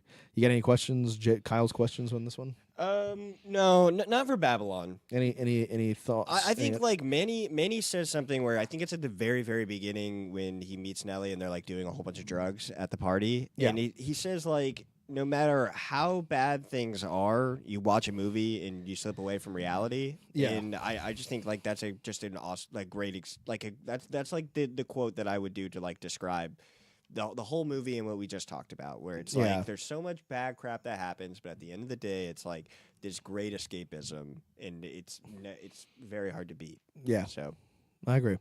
Cool. Well, what would you give it? I'll let you go first. yeah, I say a triple. Okay, that's what I put. Yeah, because in the first time I saw this, I was kind of like, you know, it's so divisive, but there's part of me that's like, you know what, hell, like this movie has grown on me, and since I've watched it, it's changed. I would say like originally I started as a double, and now I would say triple. Gotcha. I said triple. His comment about especially using the other music from like reusing music from La La Land and everything. His comment about La La Land being the love letter to Hollywood and this being the suicide note. I think it's really, to me, I'll be honest, this movie actually makes me like La La Land more. And it also probably is one reason I like First Man less. Is that, like he was clearly building to this from La La Land. Yeah. And it's like, why did you just like stop to go make this movie about Neil Armstrong? Like, again, it's a good movie, but it does feel weird. It feels weird. Yeah, it just seemed like a one for them when he was already like doing great on his own. My theory is he had just won the Oscar, youngest person won the Oscar, and he knew he had to write Babylon, and it was like, I need to strike the iron while it's still hot off the Oscar, and so it was like, let me do one Biopic. Yeah, that's what. Yeah, but yeah, yeah. I mean, Babylon's awesome. Babylon's. It's funny you say it's grown on you, because it's like, it's one of those things where, like, if you ask me, if I see it a couple more times, I could see myself being like home run. But I give it a triple. But I think it's pretty awesome, and I love the fact that he just, it's like one of the only big original movies quickly post COVID, and he got the money and he just did it. He just did it. Like, I like that. I really respect that. It's always great seeing, Scorsese do it, and Tarantino, those guys. But like I said, they're kind of grandfathered in. So it's cool to see someone do this in their 30s now at a very, very big stage. Yeah, exactly. So, and he may never. I mean, he's even said there's probably no way he's gonna be able because to the way anything. It's kind of like, to me it's probably similar to like Magnolia, where like PTA never got that money again, but like it didn't ruin his career. I mean, Chazelle's already had too much success. It won't ruin his career. But he'll probably never get that kind of thing. All right, so I adjusted it based on our agreed rankings on the thing is, there was only one movie we changed based on my original, so I adjusted it. So he's so Damien Chazelle's batting. I'm gonna give the final batting average and the final stat line. Yeah, go for it. And then we'll do the recommendations quick. We'll go really fast. So Damien Chazelle batting average. He's batting .700. With 4 home runs, 0 legacy films, and 0 strikeouts. Just a reminder on how we got that. Each movie you can get 0 to 4 points, 0 being strikeout, single 1, blah, blah, blah. And so that means 20 total points with his 5 films, and he got 14 points, after, and that's just 7. So 7, he's batting 700. That is, in baseball, that would be incredible. I guess he has 3. I didn't adjust the home runs. He's 700 with 3 home runs. I apologize. So the recommendations, this thing is like this little section to end it. We're just recommending movies that you might like if you like Damien Chazelle movies. I'm going to go quick. Yeah, okay. All right, so Guy, Madeline, on a park bench. So this is like a French New Wave film. Like I said, it balances like the French New Wave, cinema verite with with the musical, which don't really go together, but that's interesting. So I'm picking a French New Wave film, Jean-Luc Godard's Alphaville, which is a similar bold choice because it tells a science fiction futuristic story using contemporary locations, clothes, and technology. So it takes place way in the future, but it was made in the 60s. He still just used 60 clothes, all that kind of thing. So he juxtaposes that, which is interesting, and it worked because now as time goes on, the film feels kind of like steampunk, Blade Runner-esque because it has all these old-fashioned trench coats and old-fashioned cars in a futuristic movie. So, that's that. For Whiplash, I recommend Robert Bresson's Pickpocket. This is the ultimate pioneer in cinema of the lonely man. Paul Schrader has softly remade this movie his whole career, most notably Taxi Driver. Chazelle talks about this being a big inspiration for Andrew. Pretty much it's just a guy who, in this case, he's a pickpocketer, but it's a guy who has one sole ambition, and he's a loner, and he's a weirdo. For La La Land, the obvious answer is Jacques Demy's musical The Umbrellas of Cherbourg. Yeah. So obvious. I couldn't have inspired. He's inspired by so many American musicals, but I'm going with a different flavor. I'm going with the French film. Another one is Scorsese's New York, New York, which actually has a very similar ending to La La Land. But even as a self-professed Scorsese head, I think that's one of his worst movies. So, But there you go. For First Man, this is probably the weirdest of the recommendations. Now, the movie itself's not weird, but the combination. So similar to how First Man uses 16 millimeter in the cockpit, 35 millimeter at home, and then 70 millimeter IMAX in the moon, I'm going with Danny Boyle's Steve Jobs, which goes with 16 millimeter film in the first chapter, 35 in the second chapter, and digital in the third chapter. And also, it's a movie about a man with a very strong, ambitious project who also has a strong relationship or an important relationship with his daughter. So that's great. I love that. I thought that would be more interesting than just saying, 2001. Yeah. I think that's awesome. Yeah. Obviously, if you haven't seen 2001, what are you doing? Go watch it. Okay. So, and then Babylon, again, obvious. Boogie Nights, Goodfellas, Casino, Wolf of Wall Street, Sing in the Rain. Those are all the obvious. I mean, this movie is basically Boogie Nights. Since Boogie Nights is like PTA's own riff on Goodfellas and Casino, this movie is basically just Boogie Nights and Sing in the Rain had a baby. But that's obvious. To me, that's obvious. So, yeah. And it also kind of seems to be in a little bit in a conversation Once Upon a Time in Hollywood. I get that. You have Brad Pitt's character, Brad Pitt and Margot Robbie, and Margot Robbie has the same thing in Once Upon a Time in Hollywood, where she gets to watch herself on the screen. And also, Leonardo DiCaprio was offered Brad Pitt's role first. And he turned it down because he said it was too similar to his character in Once Upon a Time in Hollywood. But if you like Damien Chazelle, you've probably already seen all those movies. So I'm going to go with a deeper cut, out of left field. Sam Peckinpah's Pat Garrett and Billy the Kid. Like Babylon, this is a film about how the times are a-changing, pun intended, as Bob Dylan did all the music for the film, including Knocking on Heaven's Door, which is originally made for that film. He also acts in it. But instead of movies going from silent to talkies, this is about the America going from the Wild West to a more civilized world, leaving the old gunslingers left behind, men out of their time whose time is up, not unlike Brad Pitt in Babylon. And so it's about these guys who their time is up, and they got to change with the times. Great. So yeah, I love that. And then we'll just Quickly just do mine. Wait, were you done? I'm done. Yeah. Okay. So we'll just quickly do mine. Guy and Madeline on a park bench. I would say Francis Ha. Okay. She talked about. I kind of like those similarities. I'm not going to go into. They're both inspired by the French New Wave films. Yeah. Yep, Good. okay. Thank you. I love that. Keep it going for me because I'm not going to explain them.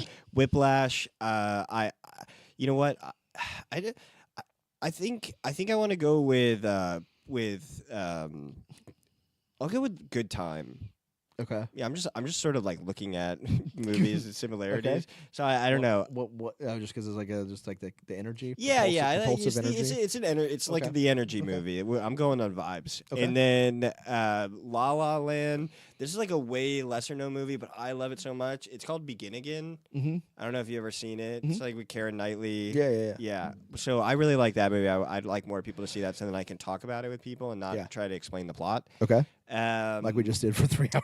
Yeah. No, but I'm saying like I don't have. You know what I'm saying? Yeah. It's like go and see this so then I can talk to people about it. Yeah. And Begin Again. And then for First Man, I'd say Apollo 13. Yeah. That's an obvious pick. That but movie yeah, rips. Yeah. That movie's Paul's so okay. fun. Pretty good. Yeah, and then Babylon. Nothing. You watch Babylon because I don't because you just have to watch Babylon. Cool. Yep. All right. Well, I guess that's our first episode. It was great. Yeah, yeah, just I under don't know. 2 hours and 45 minutes. Perfect. Well, thank God that this is a filmmaker that has only 5 films. That was 5 movies, by the way. Jesus. Yeah, imagine when we do someone's got 7, We 8. had to explain at the beginning, which was about like 10 minutes. So Everybody's gonna be like, actually, that was only 5. Yeah. Yeah. Well, for a first episode, I think it went pretty well. yeah, thank you. Yeah, you just you screwed up you were a lot. awesome today. Screwed up La La Land's rating, but other than that, we're fine. Yeah, I'm fine with that. Yeah, it was fun. Cool beans. I'm having second thoughts about who we're doing next. So, but tune in soon. Don't worry. We're gonna do big names. I mean, I know some people are like, Damien Chazelle, not a big name. We're kind of saving it. You don't want to just open up with Stanley Kubrick and Martin Scorsese and Steven Spielberg. You're gonna, mix it around. So my idea is every 5 shows we do like a big name. So if you have a filmmaker you're interested in, let us know. You know? If we ever get anyone to watch this, or listen to it, There's probably one person watching. Yeah, once we figure My that mom. out, and he's editing it. Actually, my mom's probably not even watching. Yeah, and it's too late. It's too late for me too right now. So thank you for your time. Really appreciate it. And yeah, whenever we come out with another one, which is not going to be next week, whenever we come out with another one, it's going to be great. And anytime I get to sit with you and pick your brain about movies is awesome. Thank you. Awesome. Thank you. All right. It's getting the okay from Justin. All right, we're good. All right, good. We're done. Is it over?